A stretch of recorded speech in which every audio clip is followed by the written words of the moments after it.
G'day everyone, what's up? Welcome back to the Pint Party Twitch channel. Today, we're playing Exapunks because Blender said no. So for those of you who dropped in when I was doing Blender, and then I suddenly dropped out. What happened was, I worked it out afterwards. At the time, I thought it was just that my CPU couldn't handle running Blender and my streaming software and my temperature control software all at the same time. And that's partially true. What actually happened was that Blender, all of it together was heating up my CPU. And I remember saying my CPU was hot and I wanted to check the temperature, and that was the straw that broke the camel's back. Because what was happening was my CPU was thermal throttling, so I wasn't getting all of the clock speed out of my CPU that I usually get. And as a result, something streaming and Blender and temperature control, man, that is loud. I'm going to turn that down. But something streaming and temperature control software and everything normally runs totally fine, but in this case, did not run fine at all because I'm running at a lower clock speed and less, the cores aren't running as hard as they should be because they're trying to protect themselves. So it kind of crapped its stacks. And I don't blame it. I really should get... I've only got the one PC. I've got my PC, which I love. I love it. I've got a Predator Helios 300, and I absolutely love it. But it is still a laptop, and that means it comes with some limitations. And even then, it's a laptop it's a couple of years old at this point. It does everything I want it to do. It's a 7th gen Core i7 7700 HQ with a GTX 1060 6GB and 16 gig of RAM. And I've got, of course, I've got a M.2 SSD and then a mechanical hard drive for everything else. So it runs beautifully, but it does mean it has limitations in terms of heavy workloads. I can do one heavy workload, but I can't do multiple heavy. It's not a multitasking machine. I can throw videos into this thing and it will just munch through them. I could render out a model and it would just munch through it. Not super fast, mind you. It's not going to run as fast as Threadripper. But that was just never going to happen anyway. I reckon someone's going to make a Threadripper laptop though one day. If they're making water-cooled laptop, Acer, who make the Predator Helios series, they made one a couple years ago and it was a water-cooled laptop and it was completely ridiculous. Okay. Oh boy, I just had my heart kind of stop there for a moment because my streaming software was hey, there's some issues with frame drops, and then I looked at how many frames I've dropped 4. All right, buddy, calm down, it's fine. Anyway, what was I saying? Water-cooled laptop. It's just the most ridiculous thing ever. What it is, it looks like an ordinary laptop, when I say ordinary, your ordinary gaming laptop, which has the aggressive design and the hard lines and all the rest of it, which I'm not a huge fan of that aesthetic, but that's what people want, so that's what the hardware comes in, so I just had to live with it. It didn't bother me though, because I bought this laptop for work specifically to use in a professional environment, and I needed a portable, kind of almost workstation, and this had what I wanted in it, at a price point that I could afford, and it's not too glary, but it wasn't great. But my coworkers weren't bothered. They were just yo, that's kind of an interesting looking laptop. And then when I said, yeah, them shits is powerful, it's well, okay then, that's okay. So it looks a little funky, but it's also got the grunt to back up its funkiness. Okay, fair enough. And this machine, the water cooled one, which by the way I think cost something in the region of $9,000 or something stupid, had some crazy specs inside of it. So that was something that would justify water cooling. I think because it had a full. I don't think it was using a laptop grade GPU. What I mean is a laptop version. This has got a laptop version of a GTX 1060 in it. I think this thing had a full 1080 in it or something. But obviously it had all of the, the cards themselves are pretty thin. The most of the thickness comes from adding fans and heat sinks and all the rest of it to it.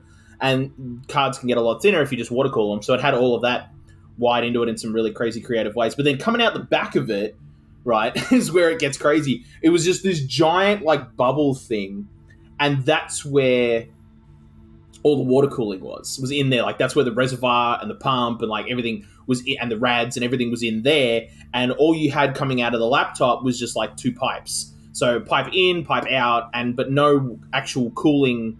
No, but the water wasn't being cooled inside the laptop. It was being cooled by this external device that you clicked into it. And it was huge. It was bulky and ridiculous. And I went, there are like maybe 3 people on the planet who will buy this thing. And it's like, and 2 of them will never use it beyond a novelty.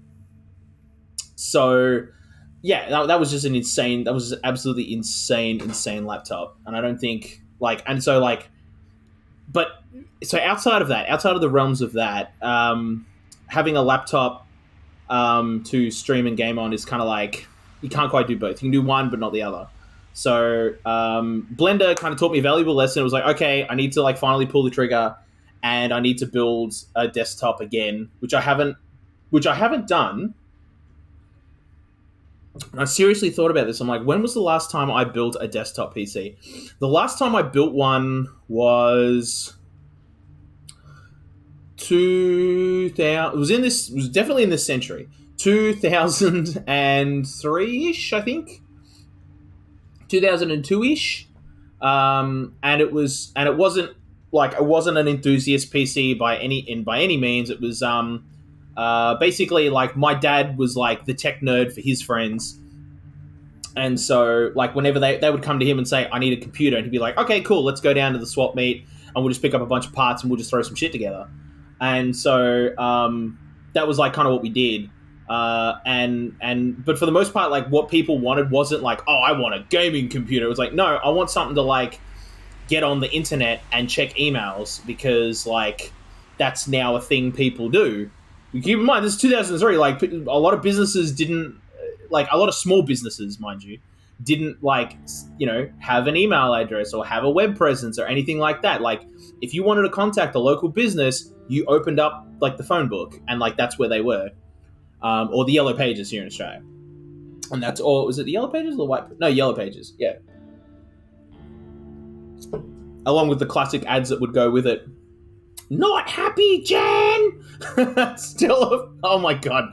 Still an absolute classic. Anyway. So that's what we were building computers for. So we weren't building, like, high-end machines either. Like, so we're building with, like, real, like, low-end parts.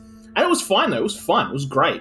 But even then, I wasn't doing, like, the really tricky, fiddly work. Like, I never installed a CPU. I never installed a motherboard. All I would do is install RAM and the power supply. You know, you might go, well, hold the phone, like, okay, can't install the CPU, but you're going to give a child the ability to, like, install a PSU. It's like, I wasn't doing this unsupervised. And keep in mind, it wasn't plugged into anything. Like, I would put it in the case, put it in, screw it in, and then start plugging, like I wouldn't plug things into the board. My dad would plug things into the board. I would take the other end and I would plug them into the PSU, which really isn't that hard. It's kind of like connect the dots. Like, the 24 pin goes to the 24 pin, the 16 pin, 12 pin to the 12, 6 to the 6, 4 to the 4, whatever. It was all fine.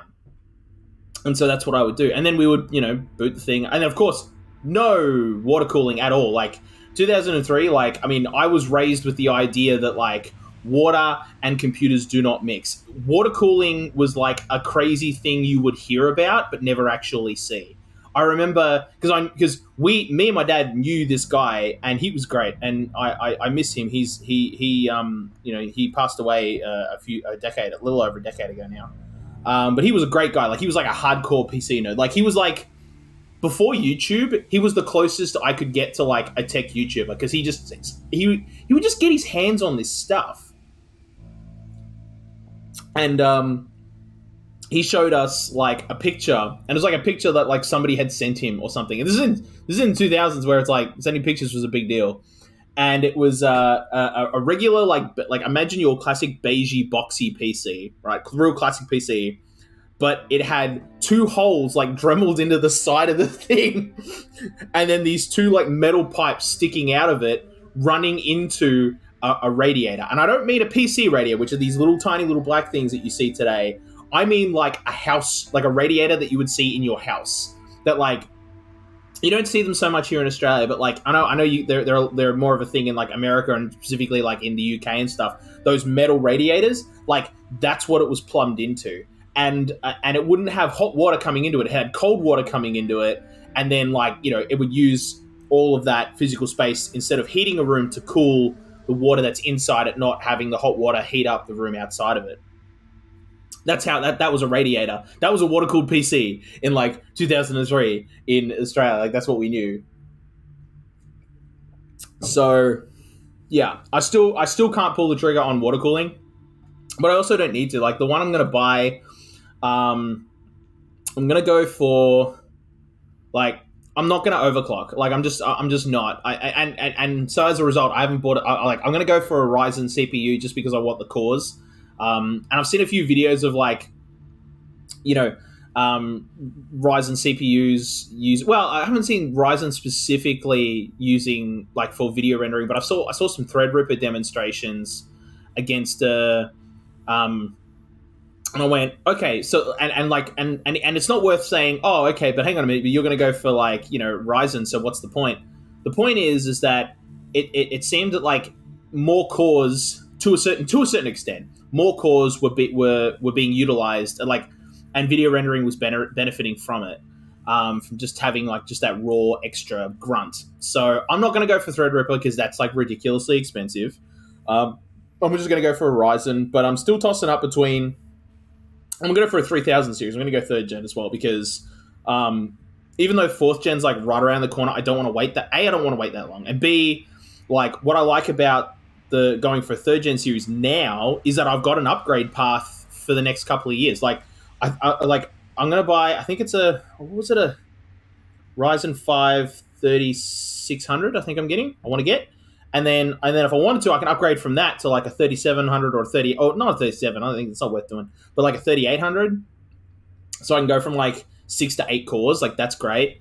Or I could just like decide to go balls to the wall and buy a 3950X and just be like, yeah, 12 cores overclock. Like, yeah, let's go crazy. But if I'm going to do that, then I'll buy an AIO because like that's when a CPU is going to benefit from it. Like the stock cooler from what I've heard, and this is like what I'm hearing from people on Reddit, because like you never see a tech YouTuber use the stock cooler. But the stock cooler, if you're not overclocking, right? If you're not overclocking and you're not doing anything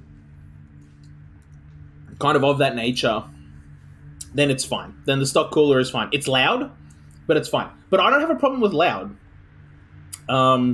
This computer is loud. Every computer I've ever owned is loud. Like that's what PCs are. PCs make noise.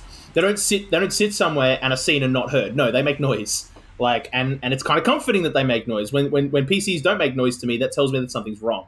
That tells me that something broke and I need to fix it. So I like the idea of a PC making noise. So I don't care if the stock cooler is loud. And if I want to again, it gives me some upgradability. If I want to upgrade the cooler in the future, I totally can. Like that's not a drama. But like I don't see the need to for me right now. I think I should be fine. But I'm going to do that, and then I can use this laptop for streaming, and then I can use that for like gaming, as well as like other content creation, like video editing the podcast, all that kind of stuff. I can do all of that, and hopefully make everything work. But and the other exciting thing is I get to build a desktop PC for the first time again in 20 years. Like that will be just grand. Like I'm looking forward to that because I haven't done that in a long time. But anyway, you got me distracted talking about like computers. We're gonna play Exapunks. That was like, I mean, that's what made me think about it. Was like Blender like died, and I was like, well, what am I gonna do instead? And then I went, well, what about Exapunks? So Exapunks is a how do I describe it? It's a Zachtronics game. That's the name of that's the developer who made it. The developers who made it, Zachtronics, and they make these kinds of games where it's kind of like programming puzzle games. It's hard to describe, but like I haven't played Exapunks specifically. This is my first time playing it. I've literally like opened it, configured it, like gone straight into like control, like gone into options and like fiddled with stuff, and that was all I've done. So I haven't even opened up the opening cutscene and stuff. And I was actually thinking of doing Shenzhen IO because I've actually played that a fair bit. But the problem is that it's not easy to like reset your progress, and I didn't want to like continue with that save file because like I wanted to start fresh with all of you. So Exapunks was one I literally haven't played. I was gonna play through Shenzhen IO, and once I'd finished that, I was then gonna open up Exapunks. But may as well open it up now. I had to read the other thing that's important with the Zachtronics game. For most games these days, you really don't like most games have manuals still. They do, they really do, but they're like PDFs that you've got to go and like Google if you want to read them. Zachtronics games is the complete opposite. You need the manual, and the manual comes with the game. And I mean, in the Steam digital version of it, yeah, it's a PDF file. But if you bought the special edition of Exapunks or of Shenzhen IO, you got like a physical manual, and it was like a big thing. That it was like that was how do I describe it? That was specific, like designed specifically to fit the milieu of the world that game takes place in. So Shenzhen IO is in Shenzhen, China, and it's like you're an electronics engineer in a factory. So it's a very like professional engineering looking like binder is what the manual is. But in Exapunks, which is like a cyberpunk, like high tech, low life game, the manual is a magazine, like a zine, like it's not even a magazine. It's not like PC World magazine or something. It's like no, it's like an underground zine that like Abby Hoffman would like encourage you to make in Steal This Book. So like that's so like the manuals are like just as much worth and you have to read them, by the way. You absolutely have to read them, or else you will not know how to play these games. I absolutely guarantee, and you're going to see that in a minute. So we'll open this up. There we go. Okay, so the first thing we have is meeting with Nivis, and it's a cutscene, which, by the way, this is a brand new thing for me because Shenzhen doesn't have cutscenes. It's just it all takes place in an environment not too dissimilar to this. It's just a computer desktop. So instead of having like a living room that you would look at, it would just be like just the desktop environment is all you would see. But there was also no like cutscenes or anything. So this will be interesting. Let's see what this guy does. Someone's at the door. I can't remember. Did I ask them to come up? Things have been hazy. Every day, more of my body is turned into junk. Hey, can you hear me? I heard you were looking for some medicine for the phage. Looks like you definitely need it. That's right. Nevis said they could find anything, even bootleg medication. So, I do have a source. I know where to get it. It's cheaper than the real deal, but it's still gonna be pricey. Nevis pauses and looks me in the eye. The going rate is 700 a dose. You need to take one dose every day. Yeah, that's dollars. Sorry, I don't set the prices. I'm just a courier. It's not like any of that money goes to me. Anyway, if you do get the money, give me a call. Okay, so we have the phage, which if you read the manual, you know what the phage is. Basically, the phage is a disease that you get from using computers too much. So you remember the old, I don't know, maybe it's not a thing anymore. But growing up as a kid, my mother would always say to me, "Oh, don't stare at screens for too long; you'll get square eyes." And so never did, but because I'm still here, right? But the Exapunks kind of takes that one step further. It's sort of like if you use computers for too long, you'll start to turn into a computer, and that's what the phage is. It's like this, like it's kind of like this disease that converts your body into computer parts. It's like imagine like the Borg version 1. It's sort of like they're not all super powerful and like self-replicating and self-repairing. It's just sort of like they're converting things into like computer chips, but the computer chips don't do anything because they don't know what to do yet, and so they all just kind of like are just useless. So it's like imagine a Borg with like broken parts. That's what you turn into. So that's the phage, and our character, us, so to speak, has this disease, and we need to get a cure for it, but it's super duper expensive. So over here, we've got a chat room thing, which is like, it's not a real chat room, like you can't chat with other people. You might be able to chat with other people, maybe further on in the game, I have no idea. But this is like a way of like kind of adding some more exposition to the game. So like, you're connected to the Exapunks chat room, and you've got, people talking, hello, kind of dead here, and there's Mutex and they're online, but everybody else is offline except for us. We're online. And so you'll get hints and clues, or just some like exposition around why you're doing a particular puzzle. And this was a thing in Shenzhen IO as well. Like, you would get emails, and it would be from the boss saying, "Hey, like, let's build this thing," or you'd get emails from somebody else saying, "Hey, I got this idea for this thing. Let's build it." But it would be like a group email, and so that would provide kind of like some flavor text for like why you're building a thing. Or why you shouldn't build a thing. That was an interesting kind of like moral conundrum in one of the puzzles. Okay, workhorse. Perform simple tasks to earn money at home. Okay. Launch workhorse. Oh, yes, right. This is the... Yeah, that's right. This is the... So, like, before we get into, like, the meat of the game, there's, like, okay, we're going to try and earn some money the legal way. And it's through human... What is it called? Mechanical Turk, which I think is called human HITs, human interface tasks, which is a real thing, by the way. Like, Amazon does it. This is how Amazon literally does things. So we've got a job. It's from Cronus Capital Markets. You will be shown images of receipts generated in the course of normal everyday business, and will enter them digitally for bookkeeping and reimbursement purposes. Save a busy executive a minute or two. No executive was ever going to do this, ever. The only service that pays you to do so is right from your computer. So you can, like, this is like a real thing that actually happens. Like, anybody who's like, and there are several computer programs that have been caught out, like, basically doing this. Like, they'll claim, like, oh, our software will read a receipt and put it all into the computer for you. But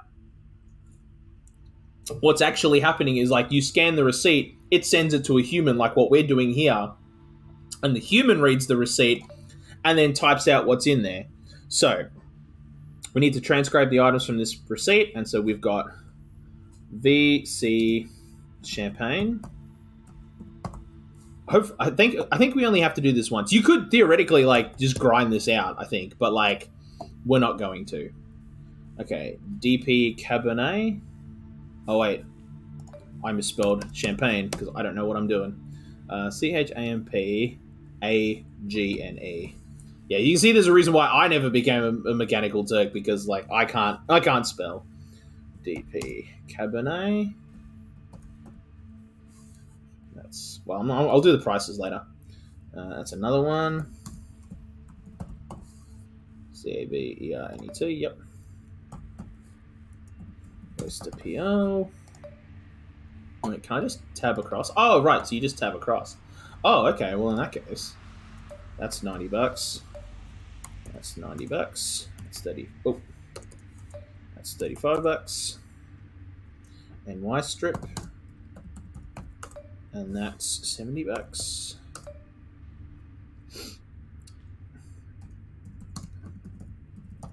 Add truffles is 20. Filet mignon, FILETMIGNON.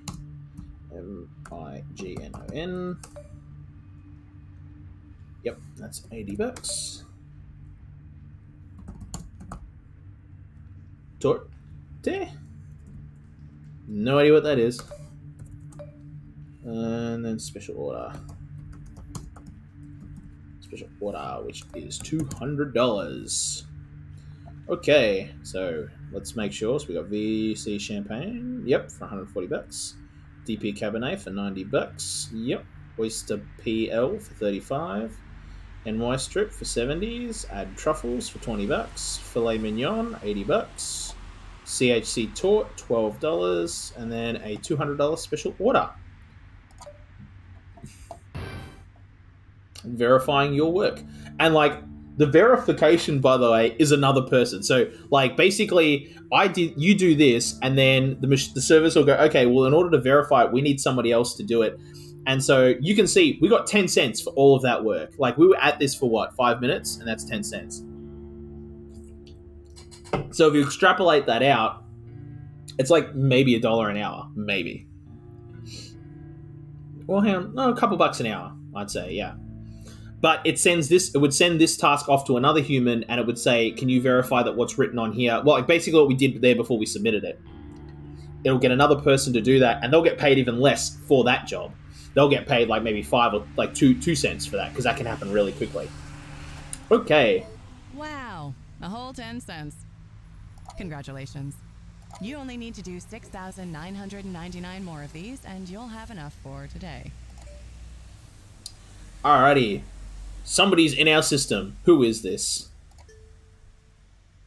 Don't worry about that right now. You need that medication to stay alive, right? Sure do, my dude. What? I can get it to you. Sweet. You'll need to start hacking again, though. Ooh. 1 hack, 1 dose. Easy. Deal? Ah, okay. I can't, or I forgot now. I think this is. I think if you press I can't, it just like it just puts you in. It'll just be like, okay, bye, and then that's it, and then you've got to like delete the save and like reset. So we're not going to do that. I'm going to go. I've forgotten how. You're about to remember. Knock knock. Alrighty. Nell around. Yo, hey. Alright, so we've got some more talking. We've got another person who's jumped on. Now we've got this thing on our screen, whoever Ember 2 is. Okay. Meeting with Gast. Gast? Gast? I feel like it should be Gast. It sounds fancy. Alright, but it's another cutscene. Reconnect with an old friend. Someone's at the door again. Who could that be? It's this guy. An old friend. Gast. I knew his real name once, but that's gone now. Hey, came by to give you something. Nice. Hands me a small booklet. It's made of real paper. Ooh, fancy real paper. Ooh. Apparently, it's something called Trash World News. Ah, okay, so this is the manual. Like, even in-game, like, this is how you get access to the manual. So, okay, let's get through this cutscene first, and I'll talk. I can't hack like I used to. Whatever edge I had, it's gone now. But I had to keep doing something. Something to keep the culture alive, you know? Computers are running everything these days. Before long, human beings aren't even gonna have a say. So now I equip people with knowledge. The knowledge to make a computer do what you want on your terms. Got it. Those who can't do, teach. Anyway, I won't keep you. I know you like to be alone. Hope you like what you see in the zine. Right, and here it is. Okay, so here is the, this is like, yeah, so there's an issue 2 and an epilogue. So like there are more, like basically there's more to the, there's more there's more to the manual than what you get like at the start of the game, and you can like learn more stuff, which is actually a bit different from Shenzhen IO. Like Shenzhen IO basically gives you everything kind of right from the outset. It's just that you can't always understand what's being said in it. Like there's an entire page just written in simplified Chinese. And if you can read simplified Chinese, you know exactly what it says. And it'll say, oh, you know, with this certain kind of microprocessor, if you use this kind of code, like you can speed up and make your things more efficient. But if you can't read simplified Chinese, you're not going to know what it says until later on in the game. There's like an email that comes through, and one of the characters in the game who does read simplified Chinese is just like, oh yeah, didn't you guys know about this code? It's like literally in the sheet that I gave you guys. But that was in simplified Chinese, we say. Oh, well, okay, it just says this in English. And it's like, oh my god, like once you realize that, you could like go, oh my god, if I knew that from the start, I could have made way more efficient like circuits. And so that's probably what's going on in this. But there's kind of 2 ways of accessing the magazine. So number 1 is unlocking it through the course of the game, which at this point we haven't needed the manual. So like this is it naturally saying, okay, now you should probably sit down and read the manual. Number 2 is, of course, you just straight up, like, it's not even hacking the game. Like, I just went into the installation directory and just like ran a search for manual PDF, and it's like, boom, there it all is. You can read them straight off of it because they're just standard PDF files. So I opened up issue 1 and had a bit of a flick through, just to kind of like, just so that I wasn't doing that live on stream. for like learning the like basics of like the game. So I'm going to open up the digital version. Yeah, and there it all is. Okay, cool. But the cool thing about like the digital version of the game is that even though the special edition you got a nicely printed out like magazine like this that you could flip through and everything. If you didn't do that, you can make it yourself, and it gives you like an A4 size or a letter size. So you can make your own like little magazine, like yay big, or a full A4 like proper magazine size thing if you wanted to.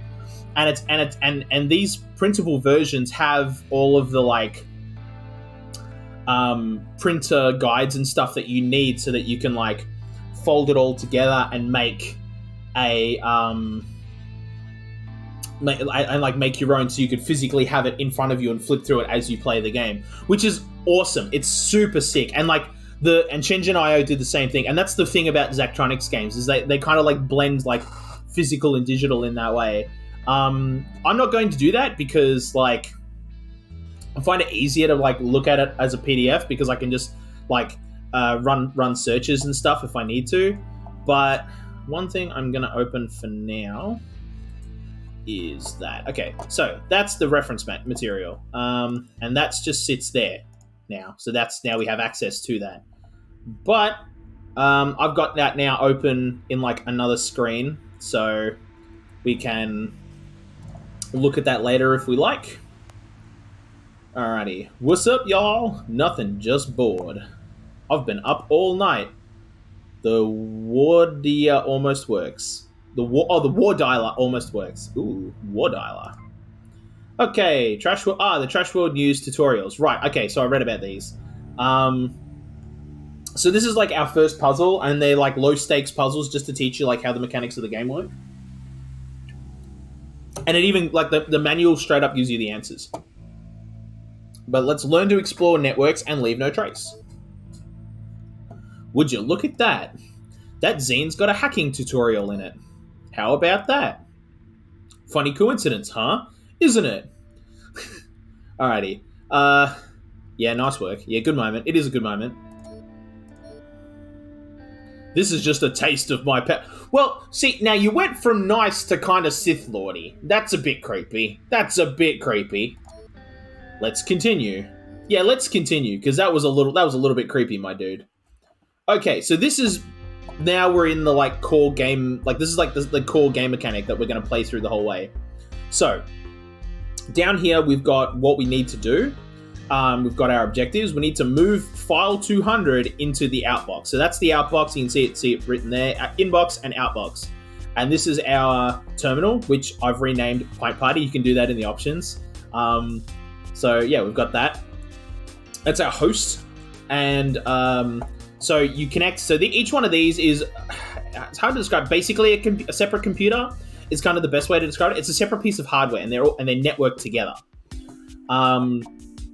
And the way that, like, computers in the Exapunks world communicate, or not communicate, but like, well, yeah, communicate / handle tasks, is with these tiny little micro machines called Exas. And they're these cute little kind of crabby things. And they're like, you know, super, super tiny. And you program them, you give them really simple instructions.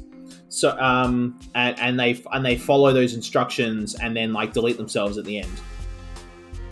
So what we need to do is move this file into the outbox, and the way to do that is we need the exa to move that file.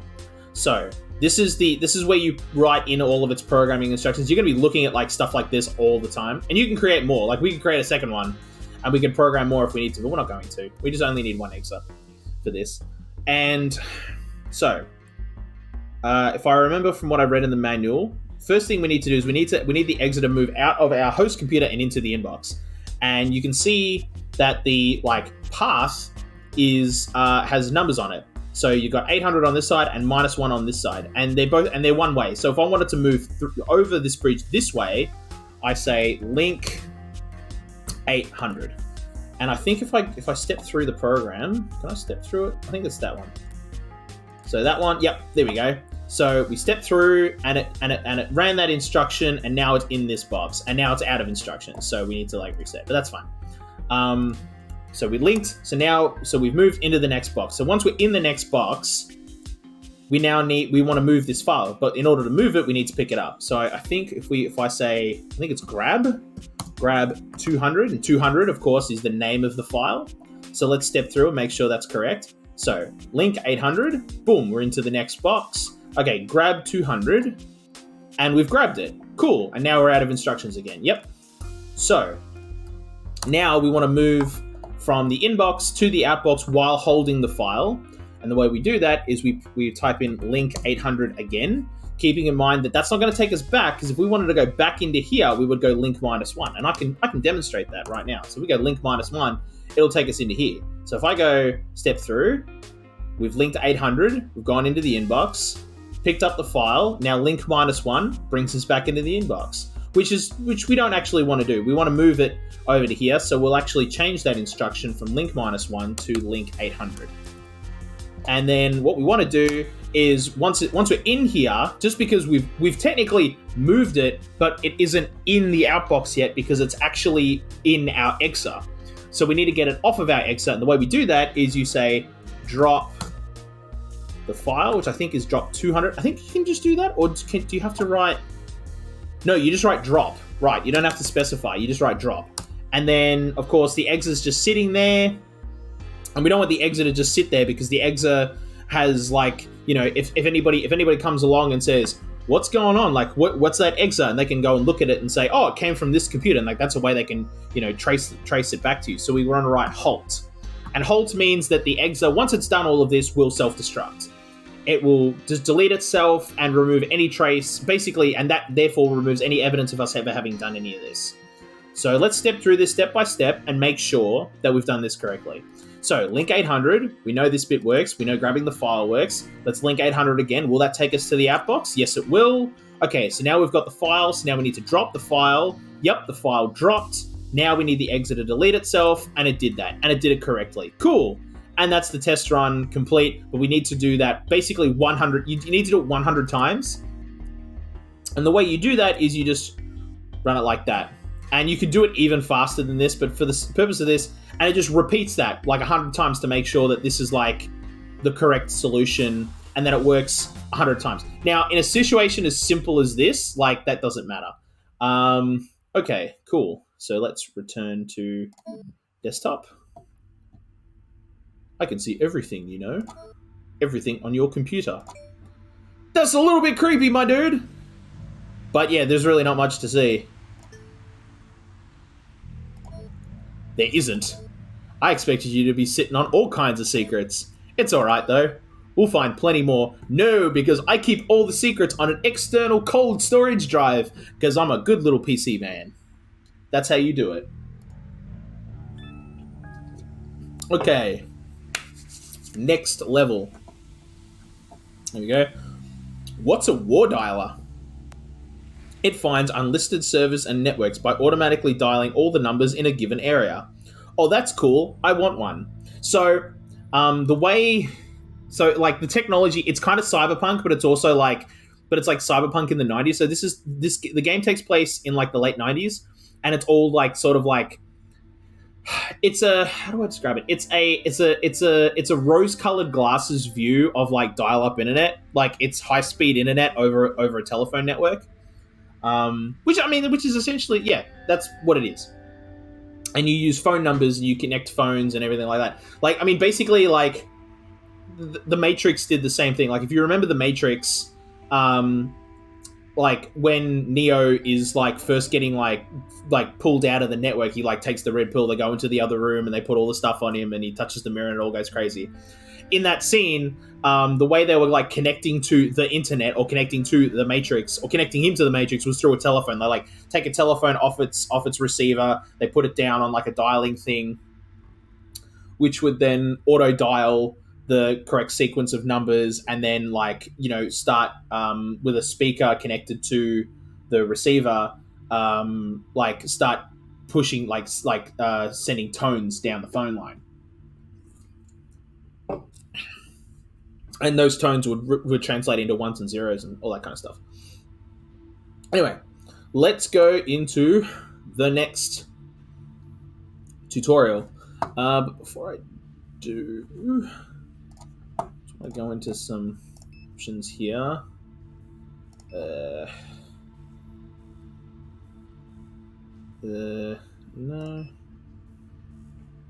Let's hide the leaderboards because just a bit of privacy. All right, cool. So let's see. Learn to edit files and manipulate values. All right, so this is the next. Right. People or animals are often motivated by the anticipation of a reward. Are you anticipating the medication as a reward? I mean, I guess. Well, keep it up and you'll get it soon. Your reward, I mean. Processing. Okay, let's continue. Right. Okay, so now we're into our second, level 1. Okay, it's really just sort of trying to teach you how to, do stuff. But, the really simple of, how to navigate through a network. Now we need to do file manipulation. And so the way we do that is by picking up everything needs to be done with an exa. So our exa needs to pick up this file and modify it. So what are we going to do? Add the first two values of file 200, multiply the result by the third value, and then subtract the fourth value. Okay, so we need to do 72 plus 52 multiplied by 4 minus 60. And then we need to add the number that all equals to the end of the file. Okay. Ooh, okay. That requires some maths, and you know what I'm like with maths. Okay. Well, not really. I don't have to do the maths. I just have to have the thing. I just need to program the thing to do the maths for me, which I'm pretty confident I can do. So first thing we need to do is we need to go and pick up the file. So I'm going to link 800, and then I'm going to grab 200. So then once we have it, then we can start to fiddle with its file. But I can't remember if I need to... Right, yeah, okay. So I do need to read the file. Do I? Hang on, I just want to... What does that do? If I just do this, step through... If I grab it, what comes into... Yeah, okay, so... Alright, so this is where these values here start to come into play. So we've got an X register, a T register, an F register, and then this M global local thing. Not going to worry about this one for now because that'll come to play I think in literally the next tutorial. But these three registers are kind of important because this is how we store and manipulate information. So I think F is the file. That's this one. So if we run through this and pick up the file, F200, which is this file here. So that's what's in that register. And we can rename the file from 200 to something else, but we're not going to. But that's where that file is stored in memory, so to speak. Okay. And then X and T are you can write and manipulate values in these without messing with the file itself. So, but I can't remember. Okay, so we're going to use the X register to do that stuff. Okay, cool. Because I think the T... Will the answers be... I don't know if the answers go into the T register. But the tricky bit is... Okay, the tricky part is that as we read the file, it's going to read it kind of one value at a time. So if I go through, right, you can see here now 72 is highlighted. Every time I execute an instruction in this file, that's the number that it's going to act on for that one instruction. But then when we go to the next instruction, it's not going to stay here. It's going to move over to 52, which in this case is what we want to do. But if we only ever needed to fiddle with that first instruction, then it'll cause us some strife. And that's a thing that'll be a puzzle straight up further on. But we're not going to do that right now. What we're going to do right now is we've grabbed it. So we need to read that file. How do we read? Copy. Okay, so we're going to copy F, and remember, we're not copying the whole file, just that first number, 72. Copy F to X. Is it like that? Yeah. So you don't have to write to X. You just write copy F space X. So it's from one to another, and that's how you read that line. So now we've got 72 sitting in our X register. And if we move through, you'll see what I mean. So we copy F to X. We've copied it over, and now 52 is highlighted. And because we want to add that number, that's great. Like, that's going to really help us out a lot. So we've got 72 here. Okay, so now that we've copied, now we want to add. How do we do that? Okay, so it's like, right, okay. So, wait, add. Okay. So we're gonna do add, and add is like that. Addy, it's called. It's a for. Add, I think it must be add integer, is basically what it's saying. So we're gonna add integer, and this one's a little bit tricky. So we need our first number, our second number, and then where we want that result to go. So our first number is in X, and that's 72. Our second number is in the file, and that's F.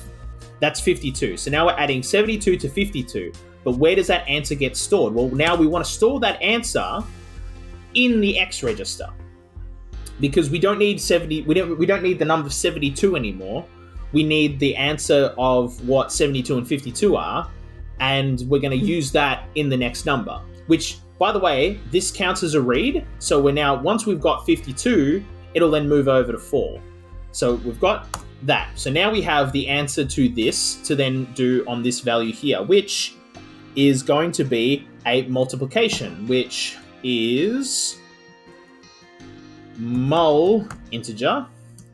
And remember, it's basically the same thing again. We want the first number from the X register, and we want to multiply that by the number in the file, which is 4, and then that'll count as a read, so that'll count as a read, so that'll move us along to 60. And then we want to store that answer in the X register again, because we don't need to keep the old number because it's not useful to us. Okay, and then the last thing we need to do is subtract, and the way you subtract is sub-I, S-U-B, sub-integer. And again, same thing again. We want to subtract. Wait, do we want to subtract that way? From X. Oh, yes, yeah. No, it's the same thing. So we want to subtract that number, whatever that number is, from the number in the file, and we want to write the answer back to the X register, because that's our final number.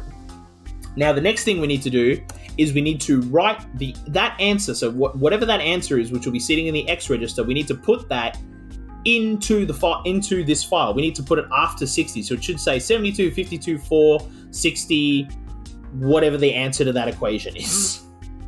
So how do we do that? We do that by writing copy. So remember, our first copy, we copied what was in the file to the X register. Now we're going to do this in reverse. We're going to copy what's in the X register to the file. And I think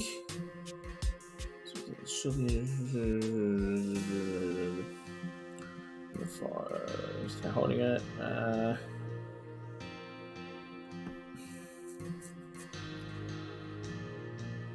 No.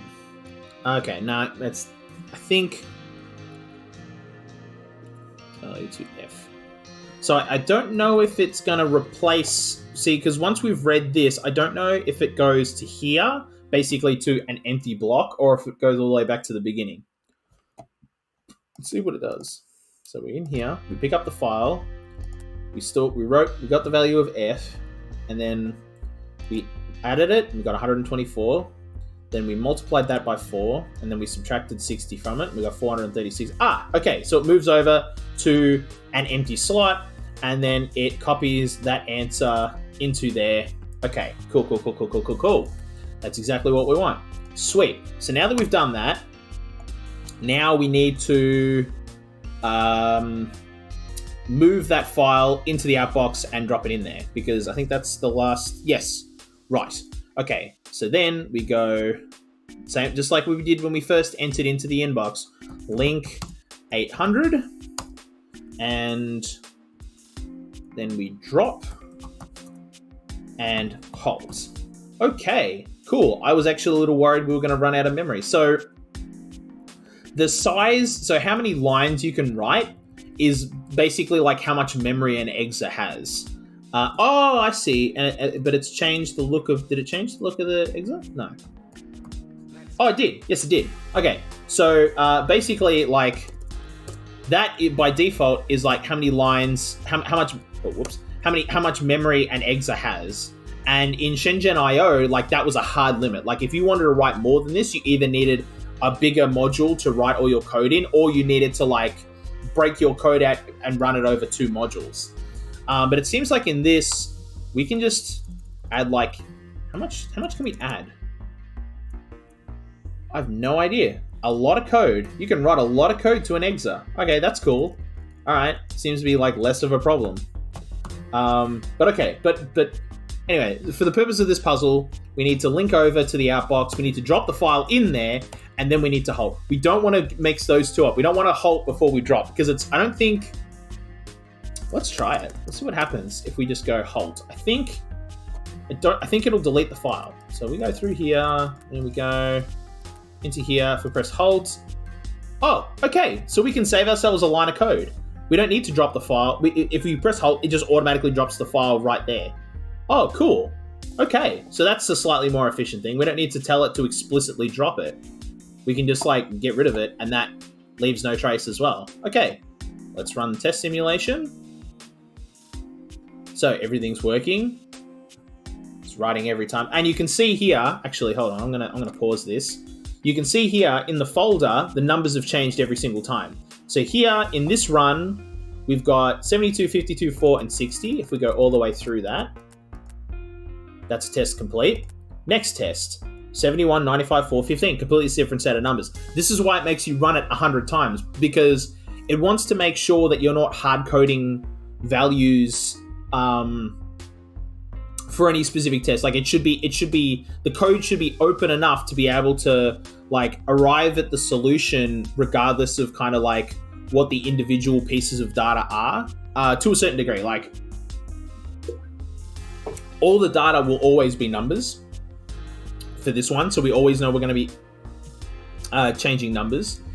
And then we know that where we're going is always the same, but we don't know what the individual numbers are. So we can't just hard code into here, like add 71 to 95 and then write that to the extra. Like you just can't do that. Like, or we can't just like make this super, super efficient by saying that we know that the answer to this is going to be 436. So like just go link 800, grab 200, you know, like move this cursor all the way along to the end and then write that and then link and halt. Like, no, you can't do that, because in the next solution, the thing will be completely different. So we'll just run that test simulation with all the different values of data.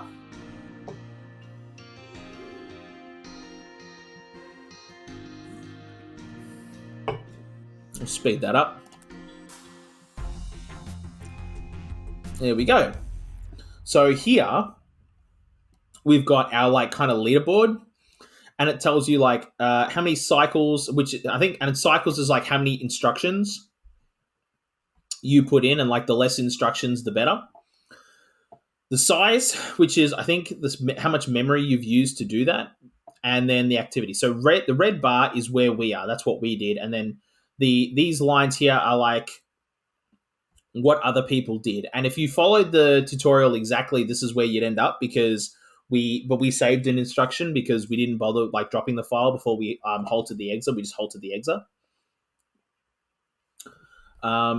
And yeah, like if you really wanted to like that's what gives this game replayability. Like you can have a leaderboard with all your friends on it, and you can go back and like try and make more and more efficient runs. And like, you know, yeah, try and do it better every time. Does it upset you that I will provide your medication only if you work for me?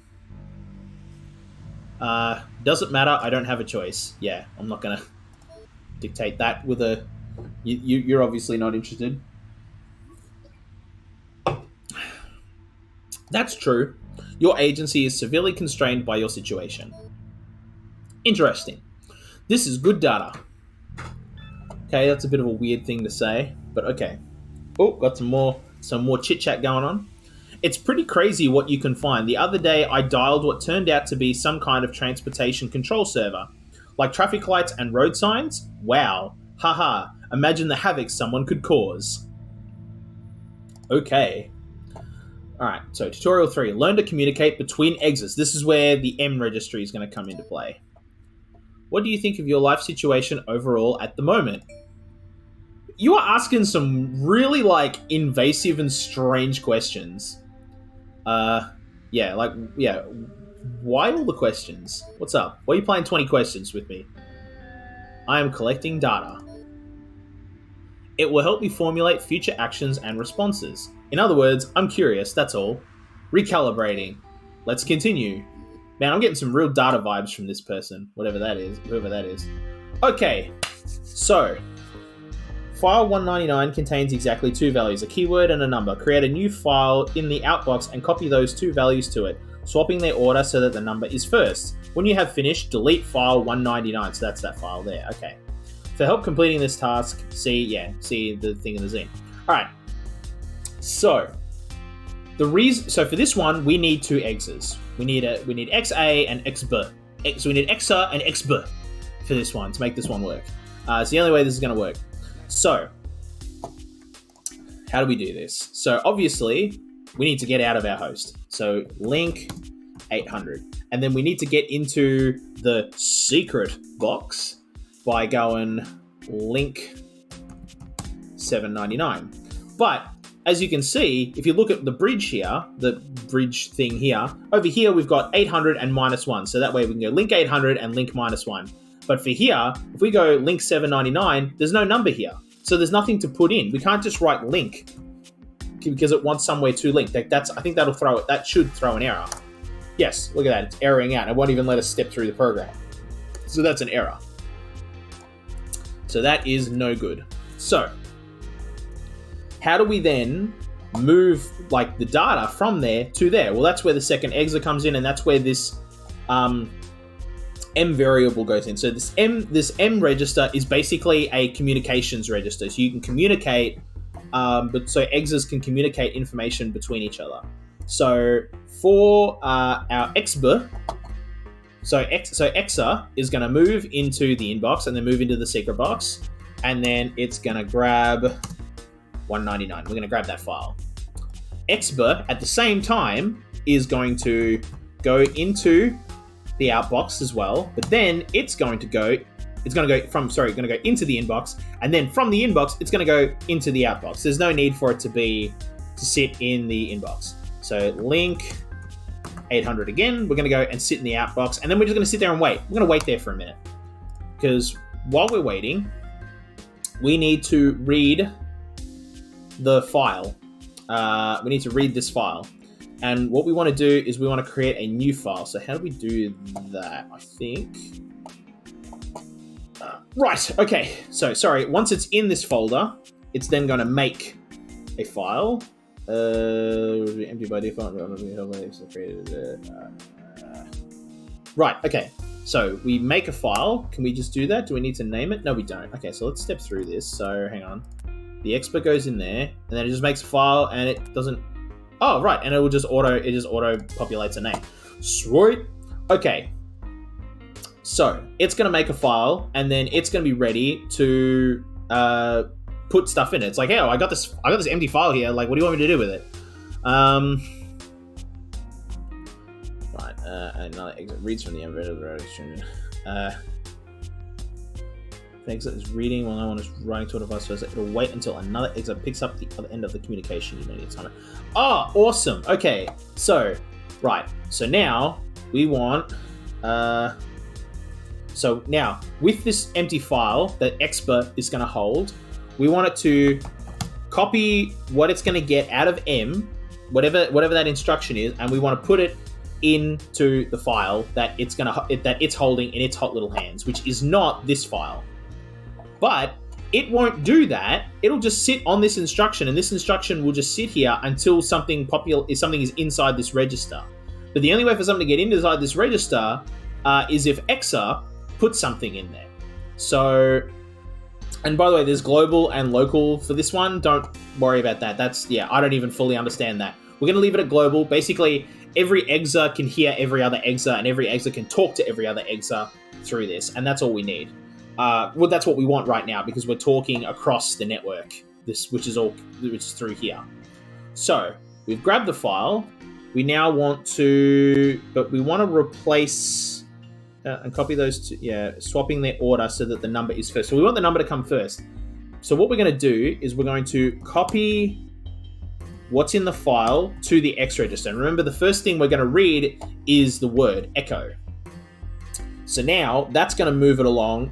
Once we've read the file, it's going to move the header along to 9780. And then what we're going to do is we're going to copy that value from the file, and we're going to move that to the M register because we want that file first, and then that is what's going to populate here, and this instruction will then copy that into the file so that the number will be first. And then we want it to repeat that instruction because now we want the word echo. So how do I move back to the beginning? Just really want to know what I was trying to do it. Yeah. I think it'll just move. I think this one might just loop back. So if I just do... Oh, right. No, it doesn't matter. No. It literally doesn't matter. Remember, because we've got the first value stored in the X register. So now what we're going to send is we're going to send copy X to M. So remember what was in the X register was echo. So that will just send that now. That'll just move it from here into here, which will then end up here, which is this instruction here. Once it's done that, we want to wipe that file, which is the wipe instruction, I believe. Yes. So that'll delete the file it's holding because that's what we also need to do. We need to delete file 199, and then we want it to halt. We want it to destroy itself. But remember, if we destroyed it without wiping first, it would just drop the file. It would just drop the file. It wouldn't delete the file. We want the file deleted, so we need to spend an extra instruction doing that. Now, with Exba, we've got a file, and we want to keep that file. So once it's now all nicely written out, and it's sitting in the outbox, we can just hit Halt, save an instruction, and it'll just drop the file right there, which is exactly what we want. So let's run through this and make sure that Exa and Exba. Oh, right, you can hit Tab as well. No, I don't want to do that. I like clicking. I like to click. I like the mouse click. Okay, so both of them are jumping into the inbox. And then, all right, and the Exba just went and just teleported straight across. So now it's in. So Exba's in the outbox where it needs to be, and the Exa is moving into the secret file. Meanwhile, Exba just made a file and is like, okay, buddy, I'm ready to receive instructions, and I'm just going to sit here and I'm going to wait for you to tell me what to do. And Exa's like, I got you, fam. I'm going to pick up this file and I'm going to copy what's in that file, which right now I'm looking at Echo. I'm going to copy Echo into the X directory. And then I'm going to send you this number because I need you to write that number down first, homie. And Exba, so there it is. And it's saying, hey, I'm saying, this is it's kind of like a chat box in an MMO. 9780. I need, Exba, you hearing me, bro? 9780. It goes, yep, no problem. I heard you loud and clear. And I've written that down. What else do you want me to write down? And Eggs is like, okay, the next thing I want you to write down is Echo because I got that stored. Right, okay, and this would move along to here. So that was the right move. And it goes, all right, now I want you to write Echo. And Eggsba's like, gotcha, homie. I got that. Okay, I've written everything you want me to write down, so I'm just going to go bye-bye. So it goes bye-bye. And at the same time, Exa is like, okay, I need to delete this file now because we don't need it anymore, and I need to get disappeared as well. Bang. Okay, so that test is successful. So let's just run that. So if you run it like this, it'll run it animated in the background, but if you just speed up, it won't. It'll just fast forward all the way through and say, this works, which is great. I don't know what record solution GIF does, but I might do that maybe later on. Maybe at the end of the stream when we get something interesting, I might do that so that we can post that to Instagram or something like that. That'd be kind of cool. Okay, return to desktop. How do you feel about it now? You're closer to the goal.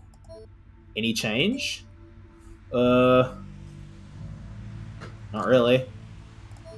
I see. Interesting. Anyway, there's just one more tutorial to go. You're almost there. Cool. Oh, getting some more text. Yeah, once you start looking, you find all kinds of things. Hidden servers and stuff. Haha, take care with that stuff. You never know who's watching you make calls. Ooh, scary, spooky. Big Brother is watching. Okay. Final tutorial. Learn to do something more than once. Yes, you can do it! This is positive encouragement. It is designed to increase activity in your prefrontal cortex. Cool. I'm sure it is.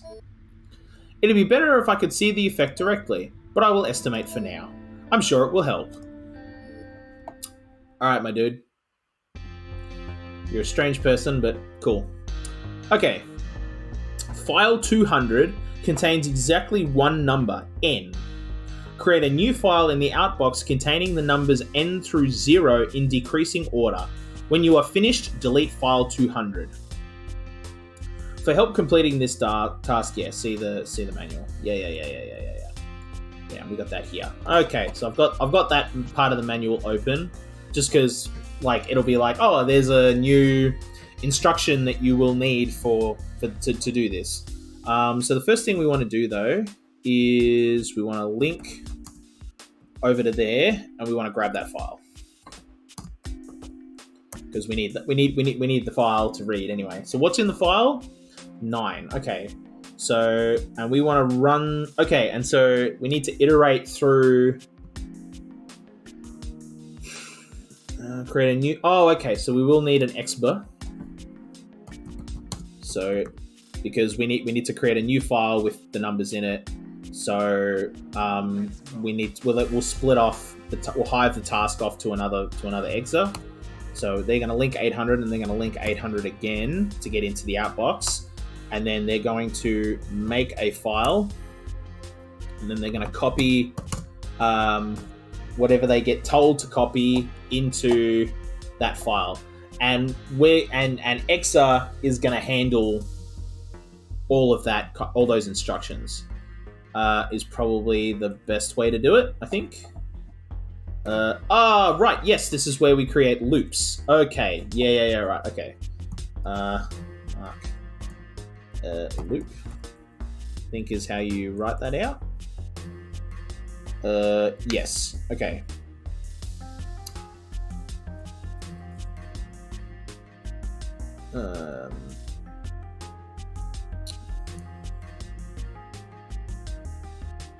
What the hell? Okay. Yeah. If x does not yet equal 10. Okay. I don't think that's gonna work because we need to, yeah, n through 0 in decreasing order. Okay, so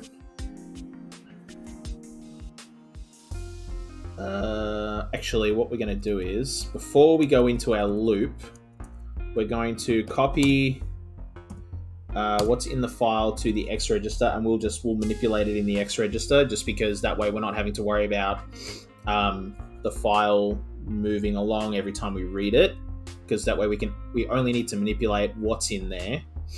So we're going to mark that, and we're going to send, and we're going to, now we need to copy what's in the X register to the M register, and that will be so that, actually we need to mark a loop here too, don't we? Because we need that to do that like just a bunch of times, and we don't know how, here's the thing, so we needed to do it a bunch of times, we don't know how many times, because every test that number's going to change. So right now it's 9 times, and I could hard code in that it does this 9 times, and that would work this time, but it wouldn't work on the second test. Not to mention, that's just writing a buttload of code. That's just a pain in the butt to do when it's like actually easier to write a loop. You remember, programmers, by their nature, are lazy people. This is what I was taught in high school. Programmers are lazy people. And if there's a lazy way to do something, you can bet that that's what programmers will do. And that's what a loop is. A loop is a very lazy way of writing code, but it's also it also happens to be the most efficient way. So we're going to create our loop, and we're going to, and every time we run through this, we're going to copy what's here into M, and then we're going to subtract, I think this will work. Subtract 1 from what's in that register. And then, no, that's not working. Oh, okay. Hang on. How do I subtract? So they want you, so reset to,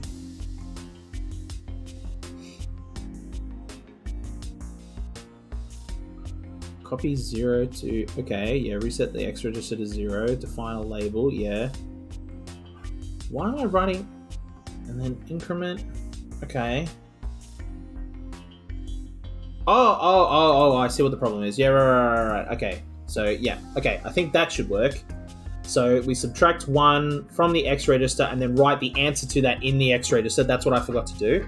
Okay, and then,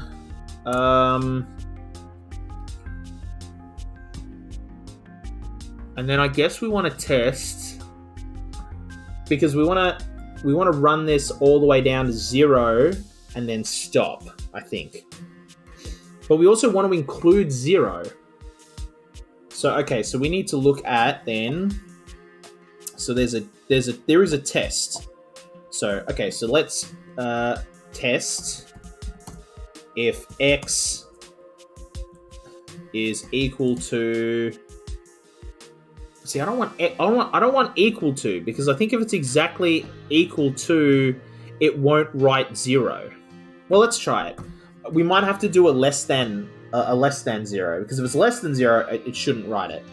It should include 0, but not anything else, not -1. So I don't know if this is going to work, but we'll test it anyway. So once we do that test, and then we need to see if that test is all right, yeah, if it equals 0, okay. If the answer is false, yeah. So I think if it's false, jump back to the loop. So you don't have to call this loop. You could mark it. You could say we could call it market, and we could call it pint. This is pint, and then we're going to jump back to pint. And that, well, no, not like that. We need like that. Ugh. So, and that's completely valid code. So we can call it whatever we want, as long as, I think it's 4 characters is kind of limit. I think. Hang on.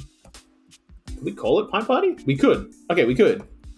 We could call our loop Pint Party if we wanted to, but we're not. That's just, yeah. That's spaghetti code, and I'm not here for it. I was taught better than that by my high school IT teacher, who was an absolute rad dude. Can't remember his name because I suck at names.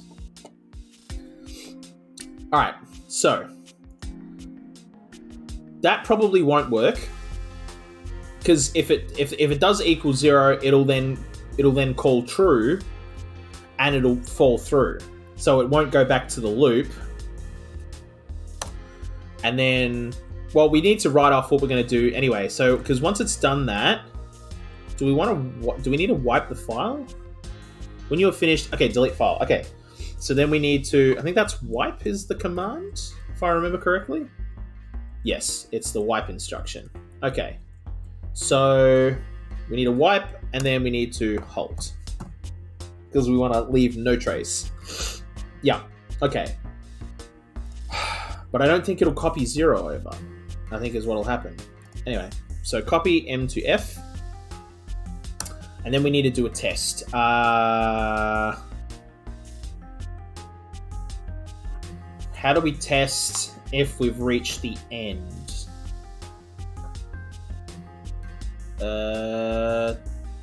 Test if... No. Maybe instead of copying it straight to the file, maybe we copy it to the X register first. So if we go M to X, so that we've got the number, and then we can do a test on it, I suppose. If we do... No. Now we want to copy X to the file, and then we want to test X. So test X equals 0. Oh, whoop, no, not text. Test if X equals 0, and if it's false, jump to the start of the loop again. Otherwise, it'll fall through, and we just need to drop it right where it is. So that just needs to be halt. That's the only instruction that needs.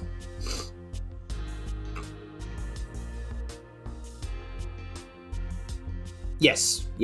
Okay, yeah, that's all that needs to do. All right, let's test this. All right, let's step through. So we created a folder, that's fine.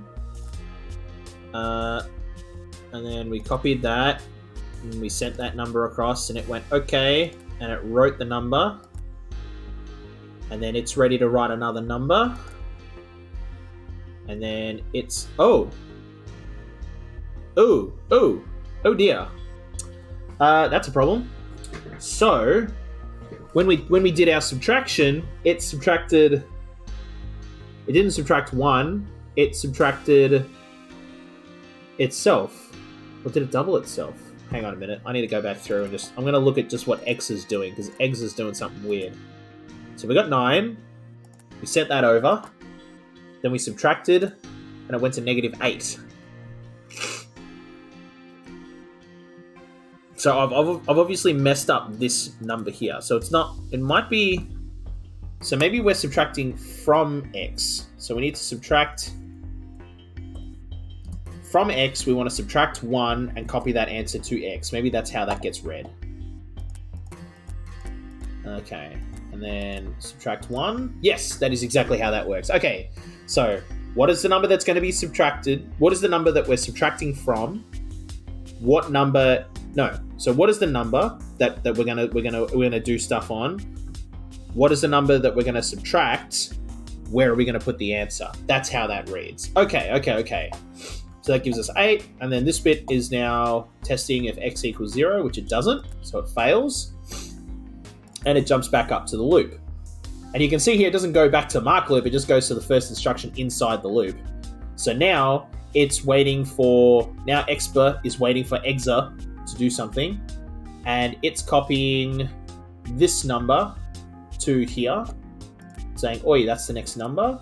Then it subtracts, so that's all now working. Okay, so let's go through to 0 and see if 0 works, because we don't know if 0 works. It should work though. No, wait a minute. Now that's testing, and it proved true, so it then falls through, and it doesn't send 0, and that halts. Okay.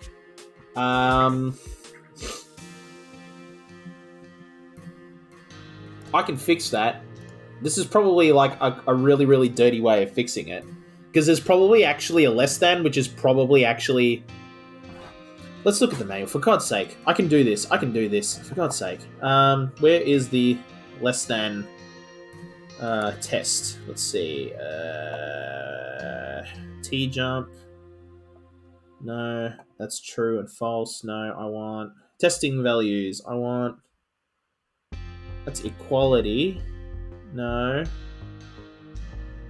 Compare the first operand to the value of this. Oh, right, okay. If they're equal... Set the T rated. Okay, same syntax is used for... Ah, okay, so it's like that. Okay. So...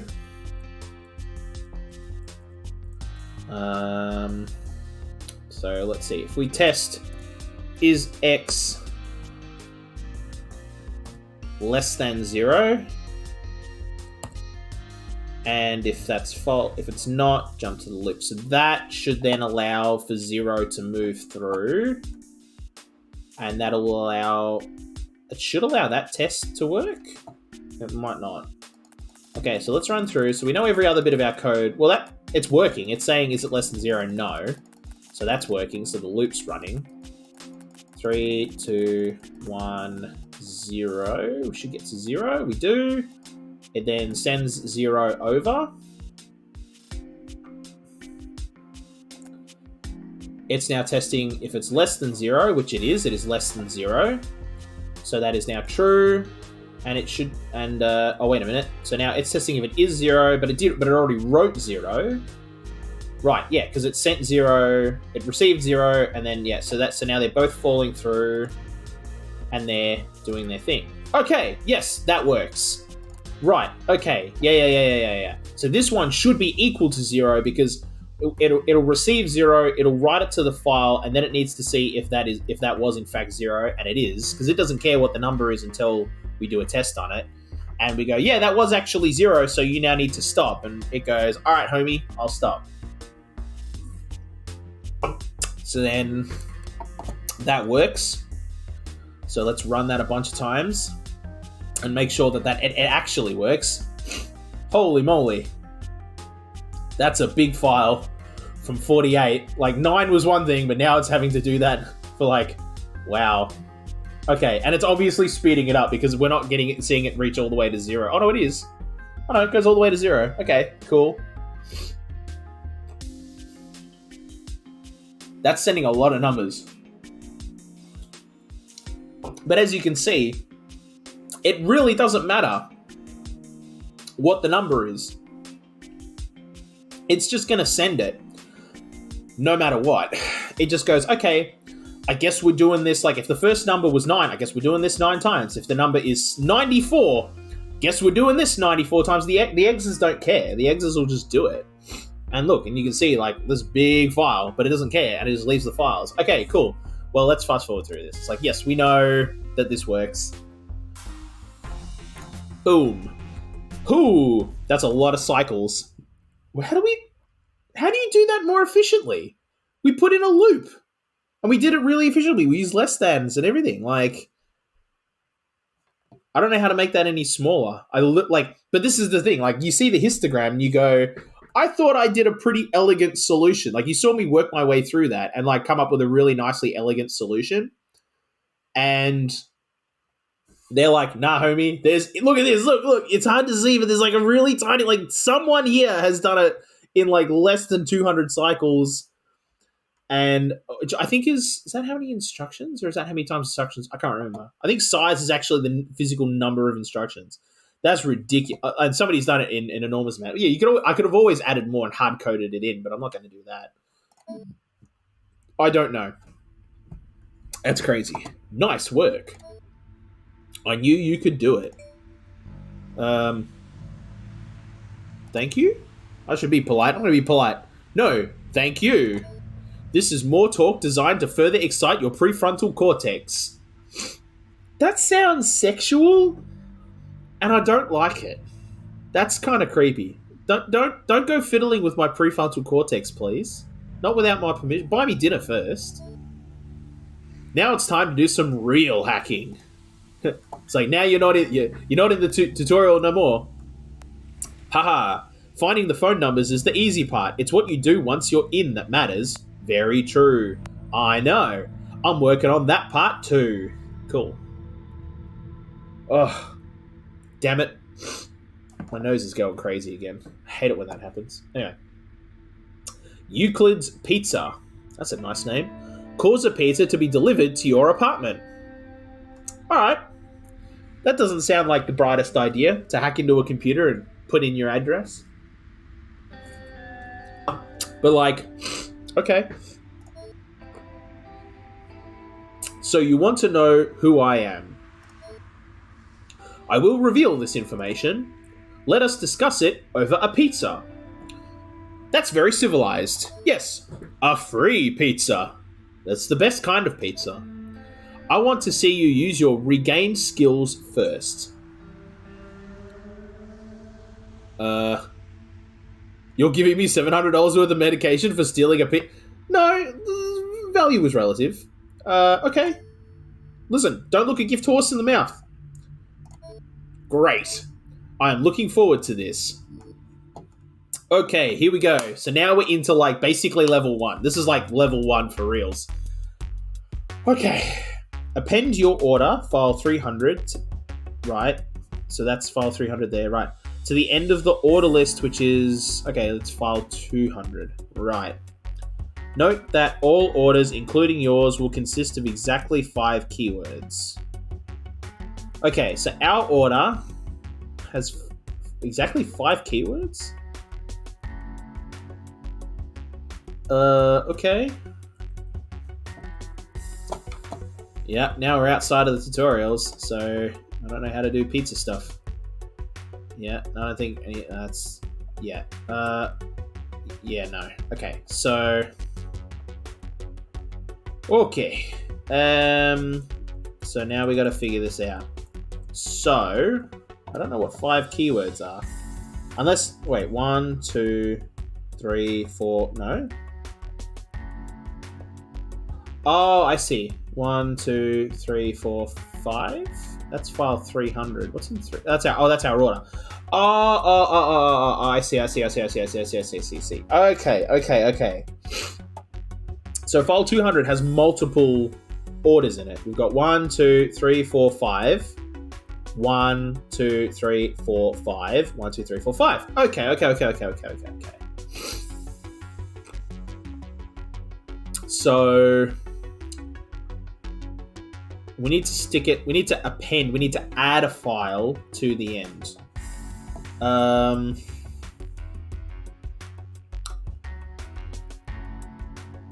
Oh, okay, right.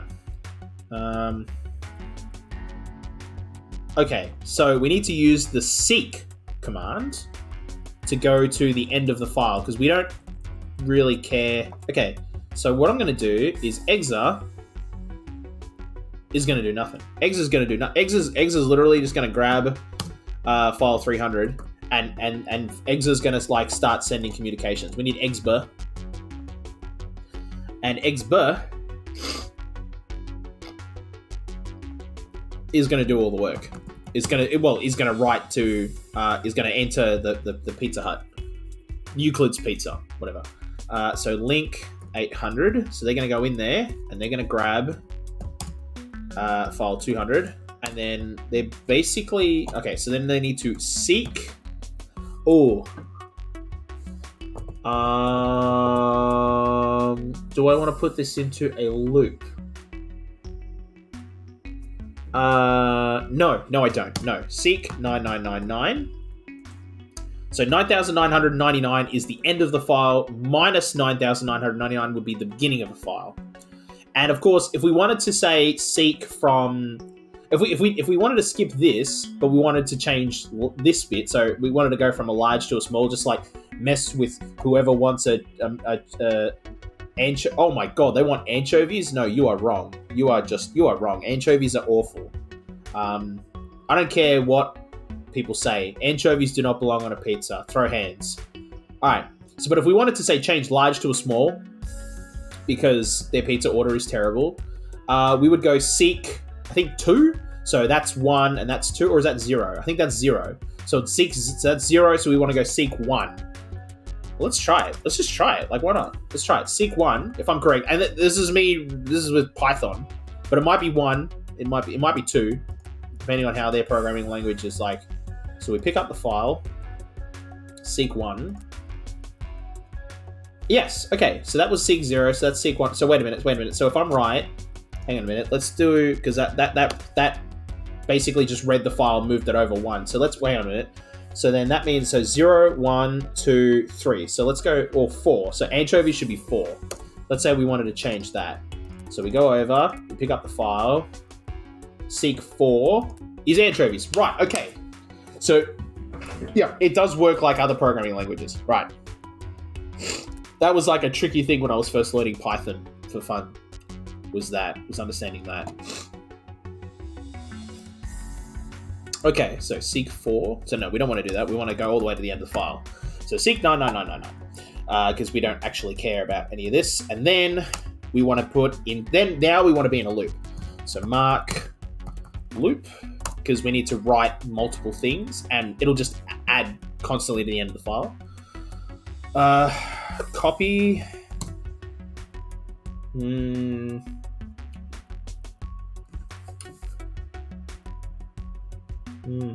Because how do we put in a...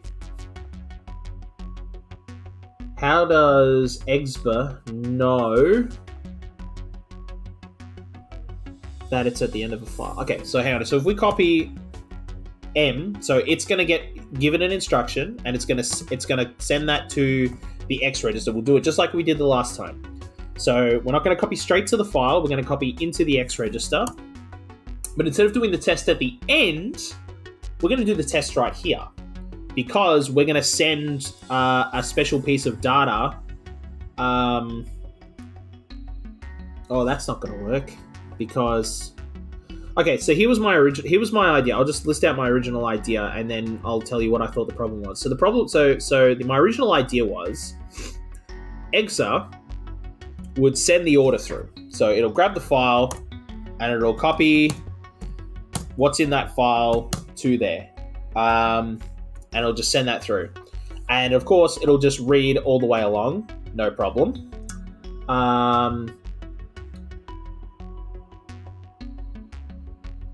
Wait a minute. Oh no. Okay. Right. Okay. And, sorry. I'll explain this out because this is like, it's just good to explain a thought process. Just so you can all understand what I'm doing. So I was going to copy the file to the M register and just say, hey, 605 Eddy Street. And Exbo was like, I got you, Holmes, and put that in its X register. And then it was going to do a test.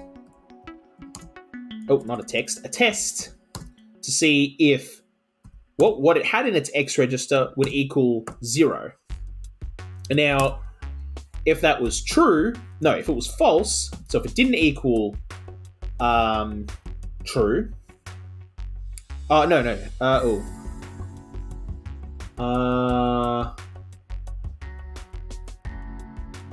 basically what I was going to do is once it reached the end of this file, once Exa reached the end of the file, it was going to send 0 to Exba, and it would go, 0, don't write 0 into the file, just drop the file and like get out of there, you've reached the end.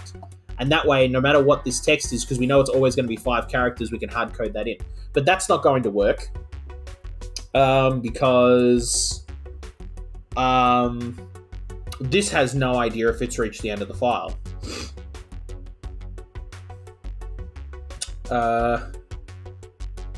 So what I'm going to do is I'm going to put in a counter. But the question is, where do I put the counter? Do I put it in Exa or Exba, or do I give them each a counter? And I can put that... I could put it in the extra... I think you can put it in the T register. Can I?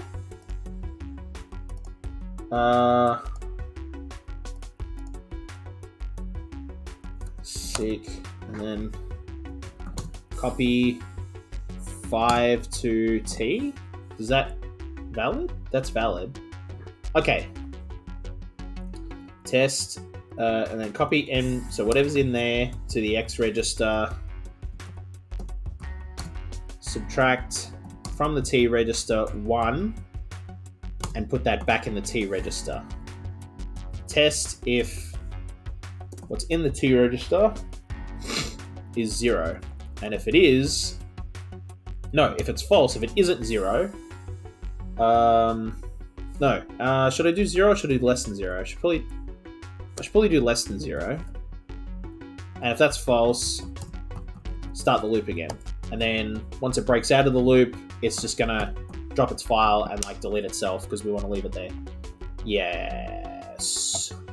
Well, okay, before we do any of this, oh, no. Yeah, no, that should work. That should work for Exba. But Exa is still needs to send multiple instructions. Oh, it's not writing anything. Right, because we're just sending stuff, so we can just copy, we can just send it straight across. So we don't need, so the X register is not doing anything. So then let's just put it all in the X register just to make it easy enough to see. Because we can just copy straight across, because it literally doesn't matter. Well, I mean, it does, but this might bite me in the butt, but like, we'll find out. If it does, whatever, we'll change it. Okay, so we need to copy, well, hang on, so we need to mark a loop. So we need a loop. We need to copy, well, actually, so what we need to do is copy 5 to the X register. Then we're going to send what's in the, actually,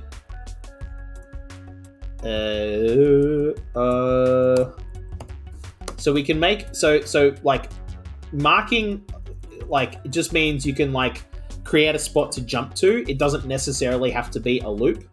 So I can go mark end, and then at the end, we're going to hold. We might not even need to hold. Well, no, because that's just sitting in there. So we don't even need to do that. We can just save an instruction. Okay, so what we can do is we can go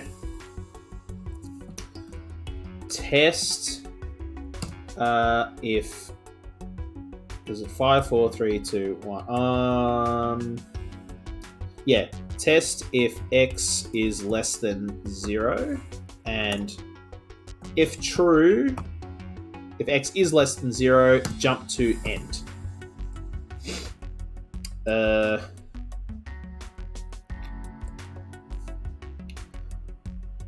do I want to do that right at the beginning?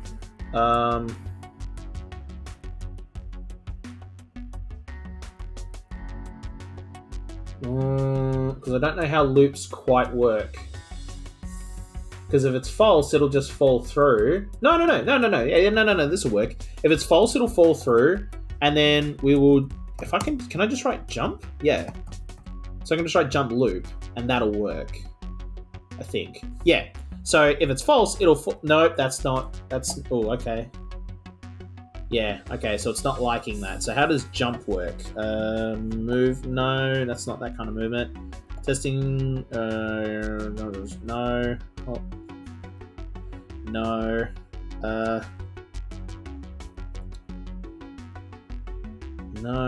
No. Make grab file seek void drop wipe. No, I don't want any of that. Branching.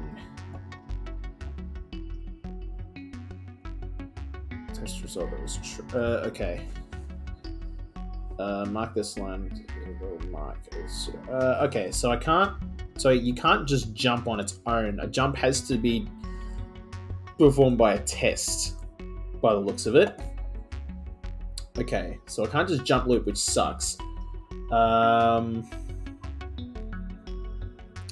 So do I want to run the test? Okay, hang on a minute. Maybe let's try this. So, okay, instead of doing the test up here, what we're going to do is, in fact, we're just going to get rid of that for now as well. Okay, so we've got a loop. At the start of our loop, we should subtract. No, we should just. Yeah, no, because it doesn't matter. It only halts if it's reading. It doesn't matter if it's writing. Okay. Oh my god. Sorry, I'm getting confused because in Shenzhen.io, there's an M register type thing as well. But basically, like, if you're writing something to it, you can't do anything else while it's trying to, like, send that file. Like, so Exa, it would have to stop until Exba picks up whatever's in the M register. But that's not the case in Exapunks. So I think we can just do that. And then subtract from X 1 and write the answer back to X. And then do a test. If X is less than 0, and then we're not going to do mark end. We don't need to. And if that's false, jump back to the loop. So I don't think we need to have jumping around, kind of like if and, if then, if else sort of stuff. That should work. And then it can just run out of instructions because it's just sitting in our local host. There's no evidence on here of us being there, so that doesn't matter. So it doesn't need to delete itself. Or it kind of will once it proves true. It should just auto-delete.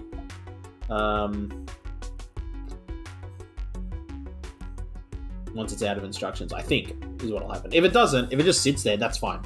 It can do that and it'll pass. Okay. Let's try this. So, we picked up our file. We've got both of our files now.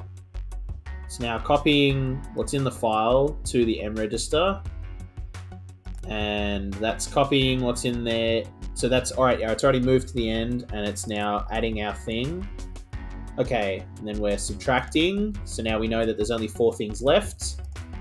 And we need to go back to our loop, and we need to copy what we're getting given, and we got sent something, which then got moved, and then gets... Did it get added? No, it didn't.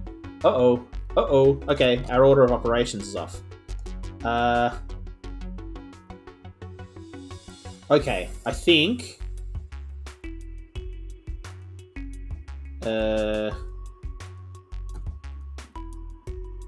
we should do the subtraction on this one first. And then copy M to F. Just to make... I think timings might be a problem. Maybe. Okay, so we ran through. So we subtracted from here. And then we're waiting to read a file. But there was nothing there. And it just put nothing in. Okay, so no, that doesn't work. So that needs to happen, like, first thing in the loop is copy M to F.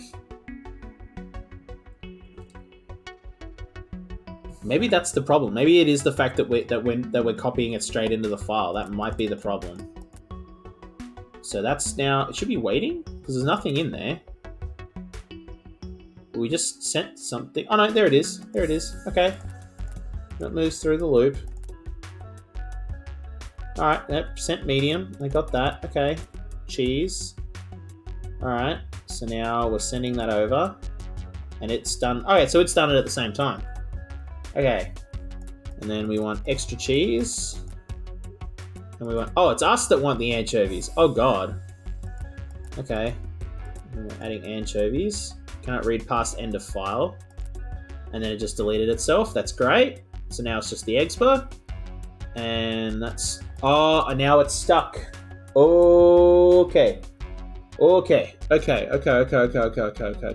So.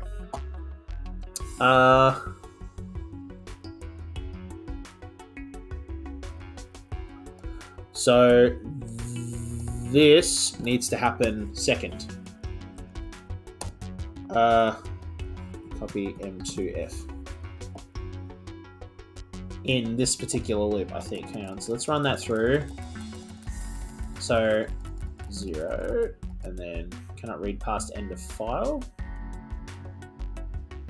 So that just deleted itself, but this is still waiting on... Right, okay, so exba froze. Okay, so...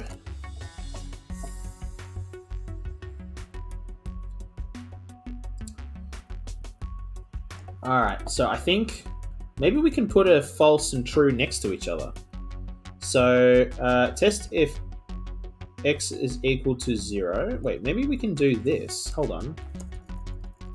Maybe we can do this. We can go f, and then... So, otherwise, if it's true... Oh, wait, no. And then... oh, no. We still need the sub happening in here. So sub I from x, take away 1, write it back.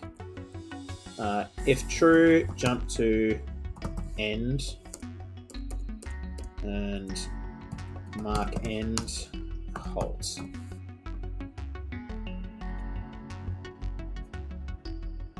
I mean, that's the best way I can think of, like, doing that.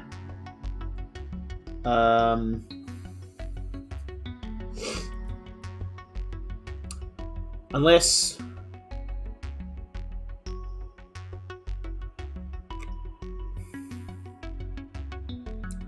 See, we could write everything Expa's doing to the X register, and then read the X register and say, hey, is there a 0 there? Because but if there isn't, if it's just like a 0, or what we would send the value -9999, and we would say, look for this value. If it's there, then jump to the end. Otherwise, start the loop again. But that does mean writing an extra instruction for both the Exa and Exba.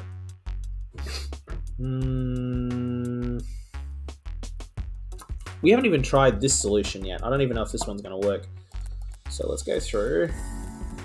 So it's adding everything first. It's doing that, and it's having a grand old time. Okay, so it got roach -1, and it's still stuck. Okay.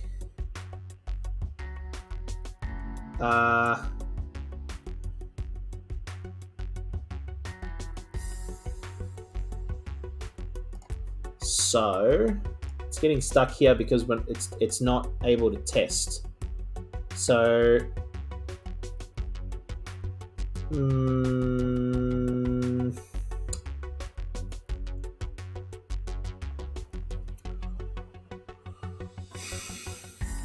okay.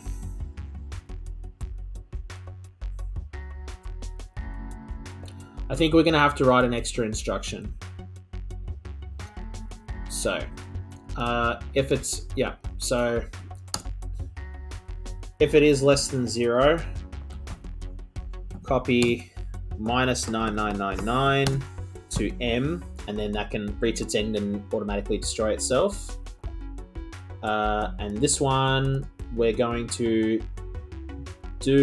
copy what's in the M to the F. Okay, so we're going to copy that to the X register, but basically we need to copy 5 to the T register, and we're going to do all of our subtractions in there. So we're going to use both of our registers. We're going to use the X register and the T register. T is going to be our counter. X is where we're going to store data from the file. And then we're going to test if... test if X is equal to -9999. We're going to do an exact value. And if it's false, jump to the loop, which is great because then it'll keep moving through. Hopefully, or maybe it won't.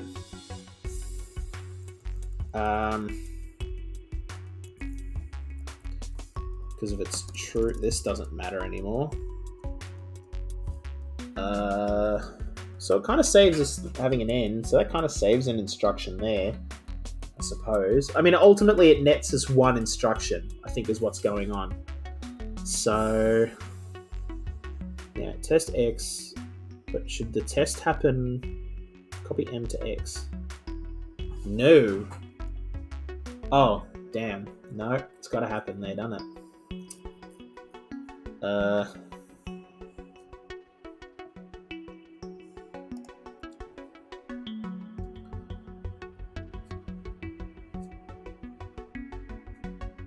Unless, hang on, no. Maybe what we'll do is we'll actually create 2 tests. So this one will be test if T is less than 0. Oop, no, not an O, less than 0, which is for our counter.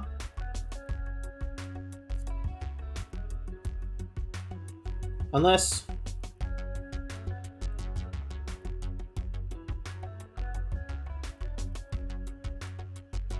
Do we need it to have a counter at all? Can the counter not be handled just by one of them? And then this will know when it reaches 0 just to send this over. So if we copy Yeah, actually. Yeah, wait a minute. What are we doing? We got too many counters. We don't need this counter. And we don't need it from here. So we can get rid of that. We're just going to copy what's in the M file to the X register. We're going to test if X... Well, actually, no. First thing we'll do is test if X is equal to 999. I mean, minus 9999. If true, jump to end, which will... Oh, whoops. I call it text again. I keep calling it text. Yes, and it's freaking out because it's like, there's no end instruction. Well, I'm about to make it right now. There's the end instruction. But otherwise, copy what's in that. Otherwise, it'll fall through. Copy M to X. It'll test if... Oh, and then it doesn't... No, but then it doesn't need to test either. Doesn't need to... Oh! Because... No. Then it should just...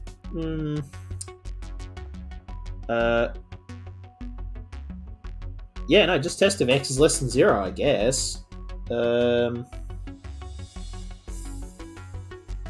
Maybe that'll work. And if it's false, jump back to the loop. Maybe that'll work. I don't know.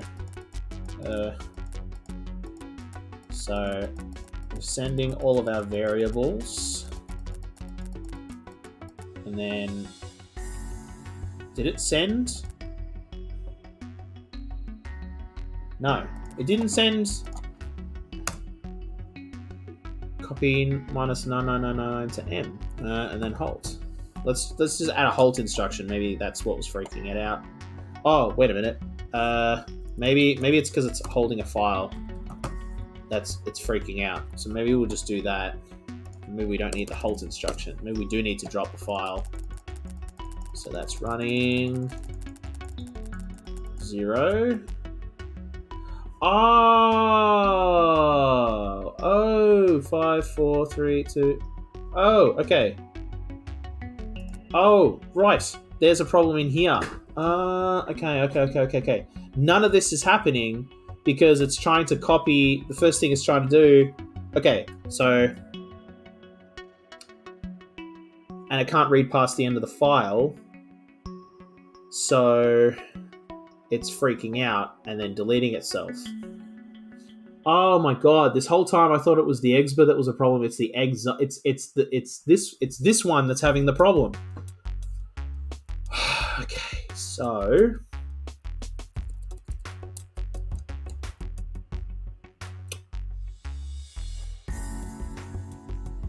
let's just. So instead of copying 5 into the X register then, let's copy 6. We're going to subtract 1. I'm going to see if it is equal to 0. Oh, no, actually, no, because that'll just give us the same problem. See if it's equal to 0. If it is equal to 0, if it's false, jump the loop. Yes, that'll work. Because then it'll do... one more loop and then fall through. 4, 3, 2, 1. We're copying over anchovies. Then we're substituting. So now we're at 0. We're testing if X equals 0, which it does. So it's dropping through. And it's dropped into there, and then we've dropped our file. Then we're sending M99 minus 999. It's copying into the X register. It's testing if X is less than 0, which it is, and falling through. So we don't need a specific instruction. We don't need this instruction at all. We really just need to test if this is less than 0, which it certainly is, but we don't need to. We'll just hard code that value in because we want to make sure that is the exact value. That exact value is what's coming through. That marks the end of the loop. But there's no test here. happening now.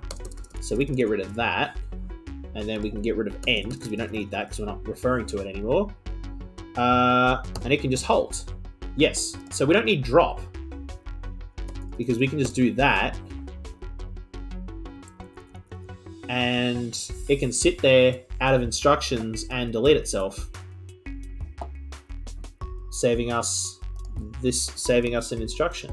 Yes, that should now work. So all the counting is being handled by Exa, and Exba is just getting stuff and saying, okay, you want me to do stuff? Fine.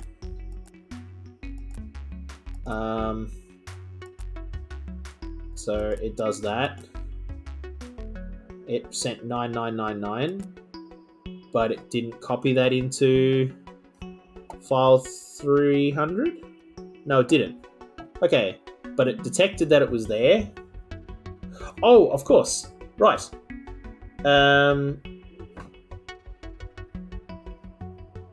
Wait.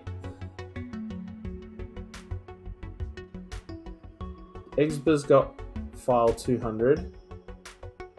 Oh my god, we just kept copying files into X, but we never did anything with them. Oh, okay. Alright. We literally never did anything with the data we were sending. Okay. Great. So, okay. This is level 1, by the way.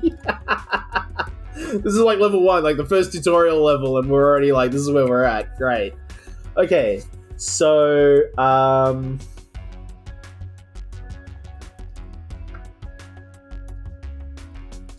we've copied M to X. Does X equal minus 99999? If it's... let's do a... if true, jump to end. Otherwise, fall through and copy X to M. X to the file.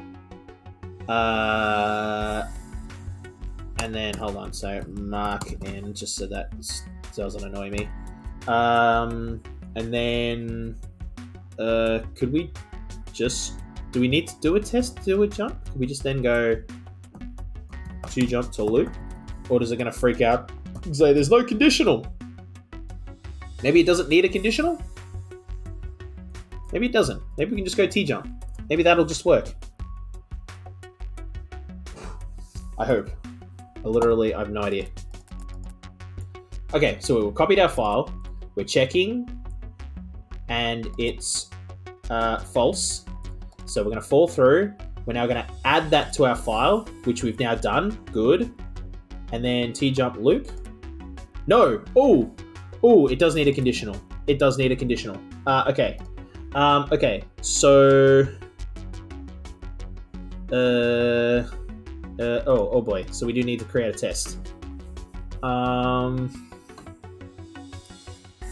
God, this is so janky. There's probably a better way of doing it. It'll be in that issue too that I haven't read because I'm like trying to play the game properly. There's probably people screaming at me being like, "The answer is this, you idiot." Okay, but let's do it. So basically, we just need to do a test for the sake of doing a test. But we need a test that is going to.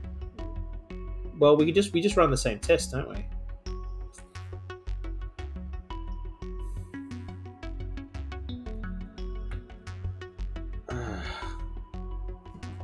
Is there any way we can do like an if and statement of some kind?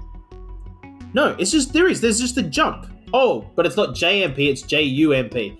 Oh my god.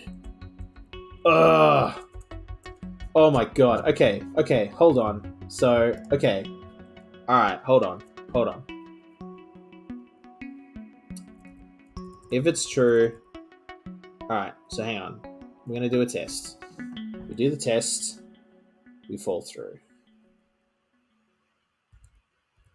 Oh, right, of course. We jump. All right, okay. So this can just be jump to loop like that.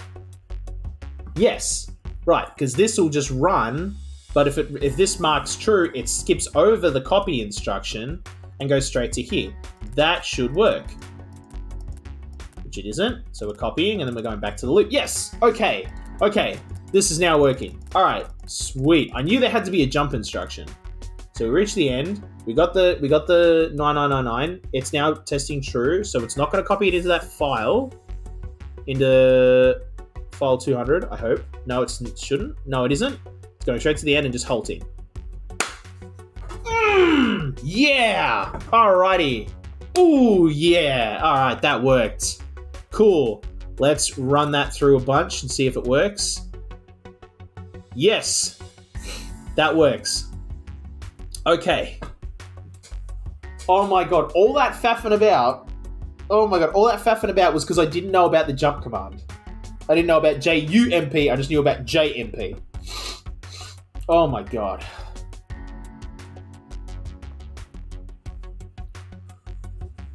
Oh. Oh. I love these games. This is why I love these games. Like you saw like how much like you have to like it completely occupies your entire brain. Like you've got to like seriously sit down and really like figure this out. Otherwise, like, you know, it just, oh my god. Oh my god. That was intense. And that's level 1. That's level 1. Oh my god, look at that. We did the tutorial levels. Look at this. That's not too bad. I thought we'd be really jank, but we're like, apparently not too bad. On our cycle. I mean, we're kind of like, I mean, that's like, seems to be where there's people here. That seems to be like everybody typically kind of comes to roughly the same solution. So that ain't bad. That ain't bad. All right, let's have a look at the next solution. Time to enjoy pizza. For you, at least. I'm not going to have any. Guess why? You're far away? Because you're not physically in this room. You're sitting on my computer. I am an AI construct. Dun dun dun! You know, artificial intelligence. Yeah, I know what an AI construct is. I'm a computer hacker. Like, surprised? I mean, a little. A little. Okay, I'll have to remember that. Oh my god, that's a throwback to Knights of the Old Republic. They will remember that. All right. So what's our next bit of chat here? Gast, I got your zine. It's very cool. Yes, I love the name. Ha, thanks.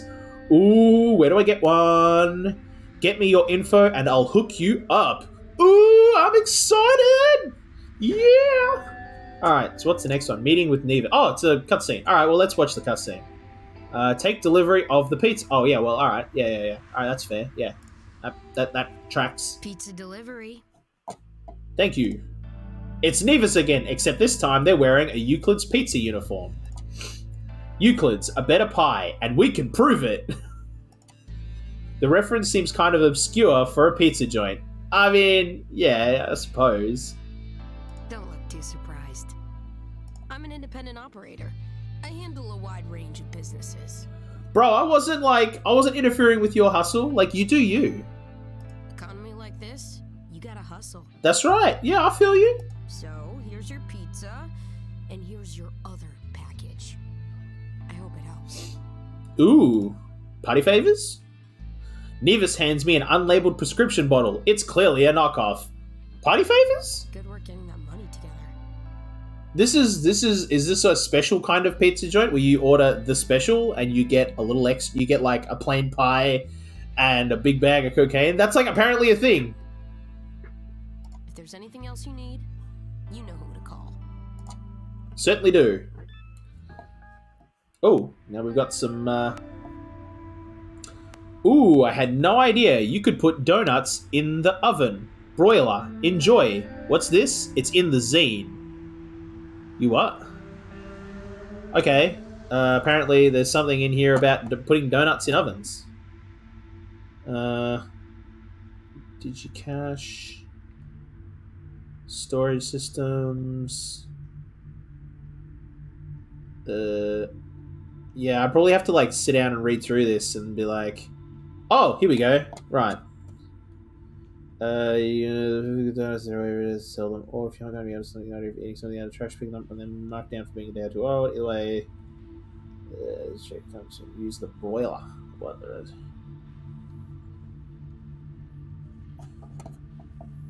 okay, right, okay, yeah. So there's like that's got to be a separate like. There's like this flavor text article in the zine about dumpster donuts. So that's probably going to be one of the missions that we're going to do. What that might be Last Stop Snacksnet or something. Maybe, I don't know. Okay. Oh. Yes. Okay. Oh my god. The hack your body thing. Okay. That's a separate thing in the zine as well. Which like basically you need to read the article to understand what values you need for that. Well, let's take a look at the puzzle, and that'll be like one to grow on. You know what I mean? Like we won't finish it today, unless the answer is like blindingly obvious. Well, we probably won't do that today, but we'll have a look at it, and then we'll go away and we'll have a think about it, and we'll come back when we come back to the stream. Oh, geez, in a few days, because I don't think I'll be streaming next until Thursday. Yeah. All right. So what does the Robo person want to say? So how about that left arm of yours? Yeah, it sucks. It's not great. The medicine stops your condition from spreading, but it can't fix things like that. All right. Let's pretend that this is like a mangled mess. Ooh, let's pretend it's like 7 of 9's hand. Yeah, I like that. I like that idea. I like that idea a lot. Yeah, but it sucks. It's like a crap version of 7 of 9's hand. Okay. You'll need to take care of that yourself. Taking care of myself is kind of a thing I'm good at. You mean hack my own body? Yes, exactly. If you can hack anything else, why not your own body? That's the slogan of biohackers everywhere. Okay, so this is kind of wild. So before we were inside a computer network like that you would recognize as like computers attached to computers. Now we're like basically, so they explained it in the magazine. Basically, remember, like I said, it's all kind of like Borg tech along, you know, that your body gets converted, but it's all crap. Like it's all just computer parts that don't do anything. They don't have any instructions or any AI-ness inside them. So what we've done is we've basically like taken an Ethernet cable like out of our computer, and we've like plugged it in to our to like our Borgified part of our body. We've just like plugged it in, and we're reading data. We can see the network on our computer. So we've got a cable plugged in. That's what this is. That's our computer. And that's the cable plugged into our hand. So read a value from the nerve connected to your central nervous system. Right there, okay. And relay it to the nerve connected to your own arm. Right, okay, so that's the central nervous system, and it's sending a signal from like, I think the CNS is technically like, you know, it's down at the base of your spine. And is it up at the base? I don't know. It's coming from here. It's coming from here and it's going to here. Like that's coming from here and going to here. Or here to here. Yeah, I know. I have a degree in media, okay? I didn't become a doctor. I don't know any of this stuff. If I knew this, I wouldn't be streaming on Twitch. I'd be in a hospital right now, like, carving people up and doing all kinds of crazy medical stuff. I'm not that. Yeah, it comes from here and it's going to here. Right, okay. Clamping the value so that it never goes below 120 or above 50. And repeat this forever. Okay, so basically we don't have to like, so before we were telling our exes to halt or like delete themselves. We don't want that to happen now because that would be really, really bad. We want them to constantly be working because we're always going to be sending data from here to here as long as an arm exists. So, yeah. Okay. Since this place takes place inside a network... yeah, no kidding. Since this task takes place inside a network you control, because it's right here, that is your own body, it is not necessary to leave no trace. Your exes should be written to operate indefinitely. Yes. Note that hashtag nerve is a hardware register, not a file. You can use it directly in your code like any other register. Right. Okay. So it's not a file. It's a plug. So like I said, we were like plugged into our arm, but like our exa can just go over to this thing and plug itself directly into it. It's not picking it up to read it. It just plugs itself in and pulls data straight from it. Okay. Right. Okay. So, and then there's a whole article called Debugging the Phage, which we've interfaced. So we never want it to go below 120 or above 50. Yeah. Okay. Right. But it rests at, so basically they're millivolts, they're called, is the like electrical, I don't know if millivolts is it sounds real, but I don't know. I don't know if that's an actual thing. But the range that, so when it's suppressed, when the nerve is suppressed, so when it's like completely like relaxed, it's at minus 120. And when it's excited and like doing stuff, at its peak, it's at 50 millivolts. But it rests when you're just like chilling out and like not really doing anything with it. But when it's suppressed, I suppose no, suppressed is a bad word for like when it's relaxed. When it's not doing anything, it's at minus 70. When it's excited, it's at 50. And then if you've got like, I suppose like an anesthetic or something like that, then it's at minus 120. I think is basically what they're trying to get at there. Yeah, I think that's what they're getting at. Okay, so we need to figure out, so basically though, I think the best way to do this is to, again, create two exas. So we need an exa that links to 800, and that's going to be our CNS exa. That's going to read from here. And then, well, why have two? Why not just have one, pull a thing, go to here, drop a thing, go back, and then just loop that indefinitely? That's the way to do it. Yeah. Okay, so we're going to link to 800, and then we're going to copy, hashtag nerve to our X register.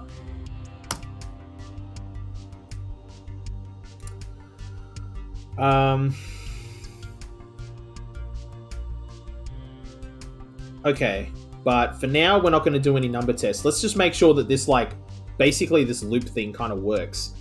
Okay, so we need to make a loop. So we're going to mark our loop. Oh dear.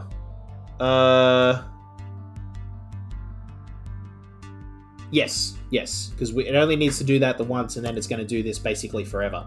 So we're going to copy what's in there, and then we're going to link 1. So that takes us from here to here. So how many times do we need to do that? So 1, 2, 3, 4 times. So link 1, link 1, link 1, link 1.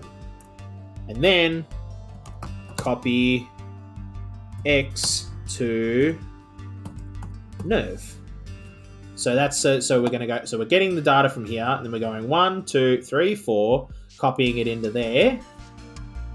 And then we're going to basically do everything we did in reverse. So link -1. Actually, I'm just going to copy and paste it instead of typing it out every time. That's just ridiculous.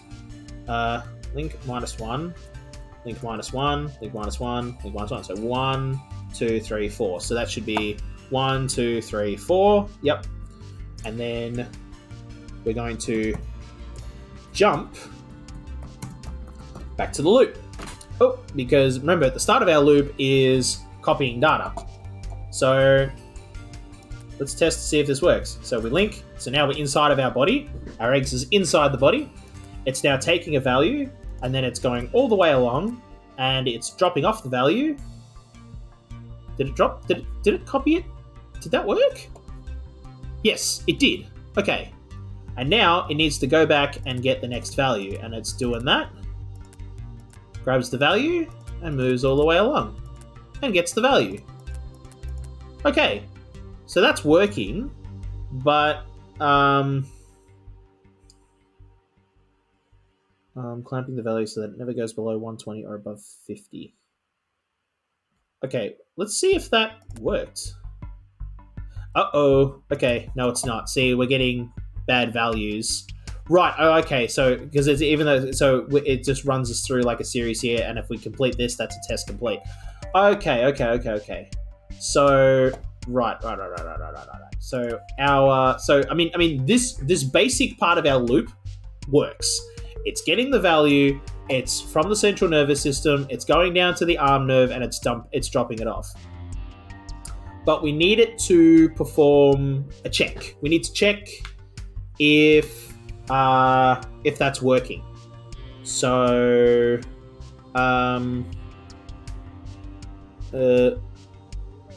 or above 50. Okay. So how do we do that? I feel like we could probably knock this one out before we end the stream. Maybe not. I don't know.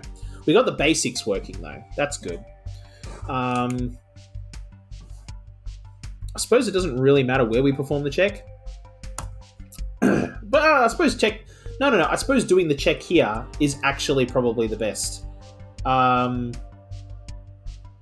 Because we can then jump back and just do it again. So... but we don't...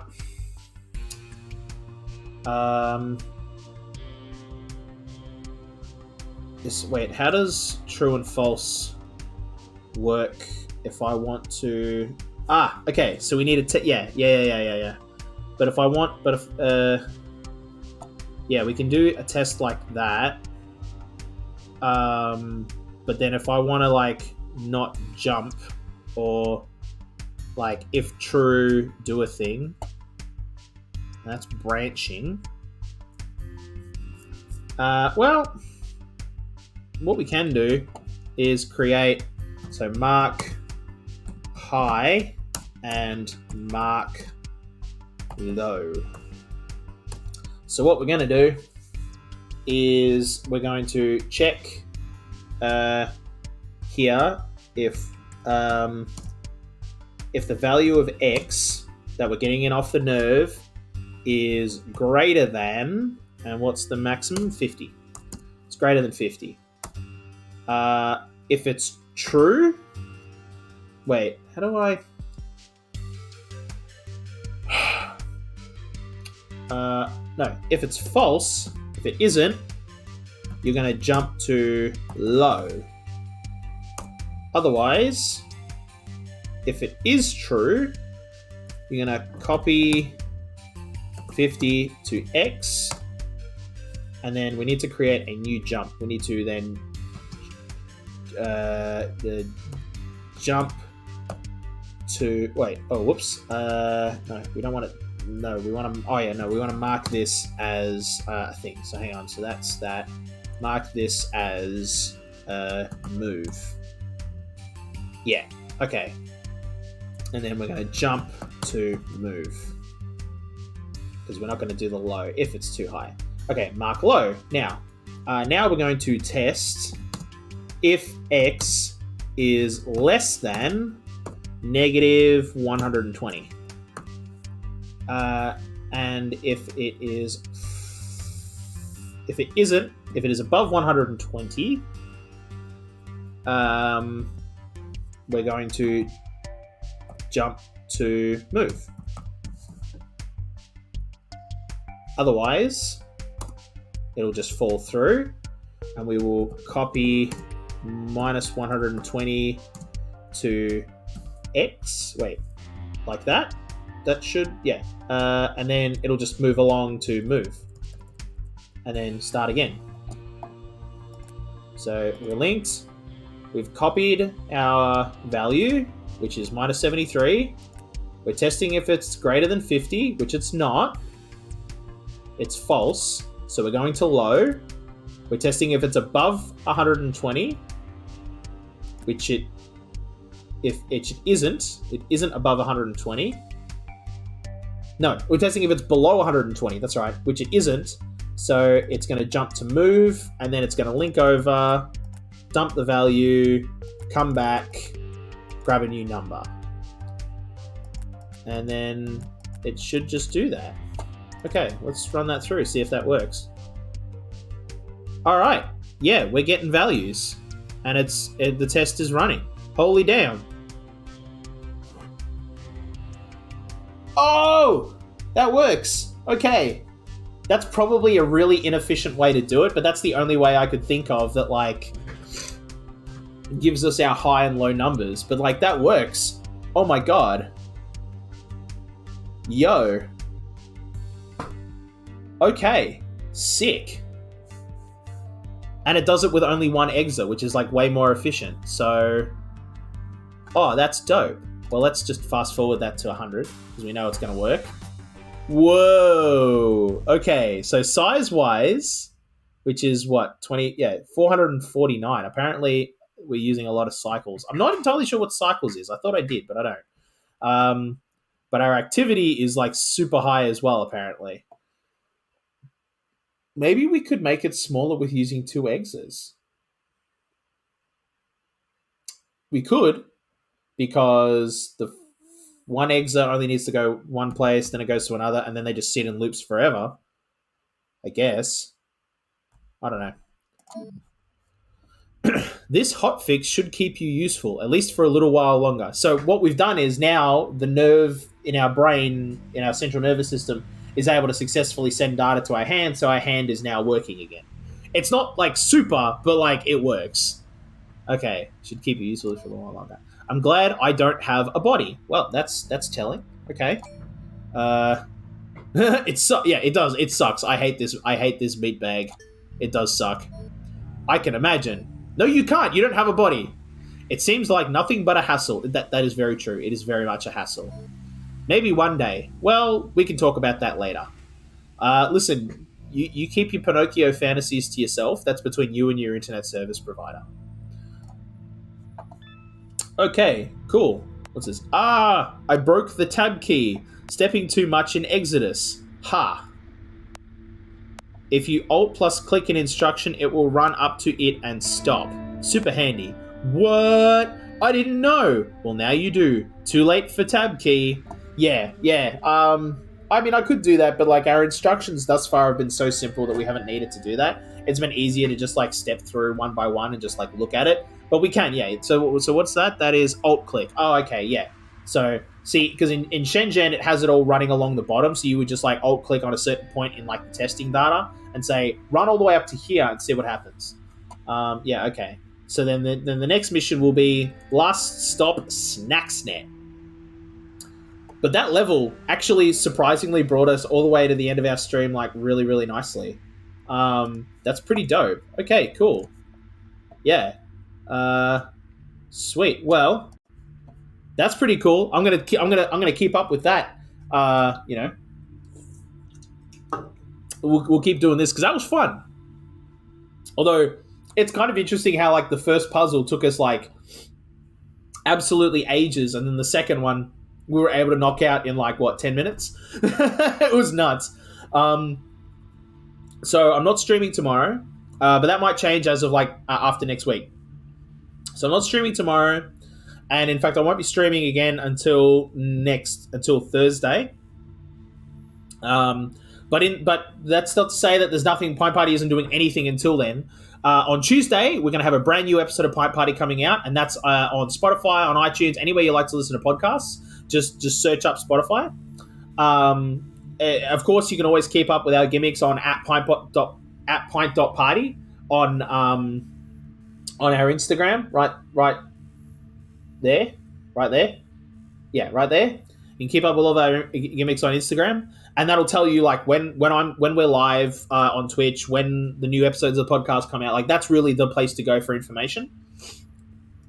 Also, don't forget to check out our YouTube channel. If you just search Pint Party, you should be able to find the channel. Otherwise, I just finished a whole series on SimCity where we built SimCity 2000 specifically, I should say, where we built a city from start to finish, and then blew the whole thing up. Because, I mean, what else do you do when you build a sandcastle? You knock it down. That's part of the fun.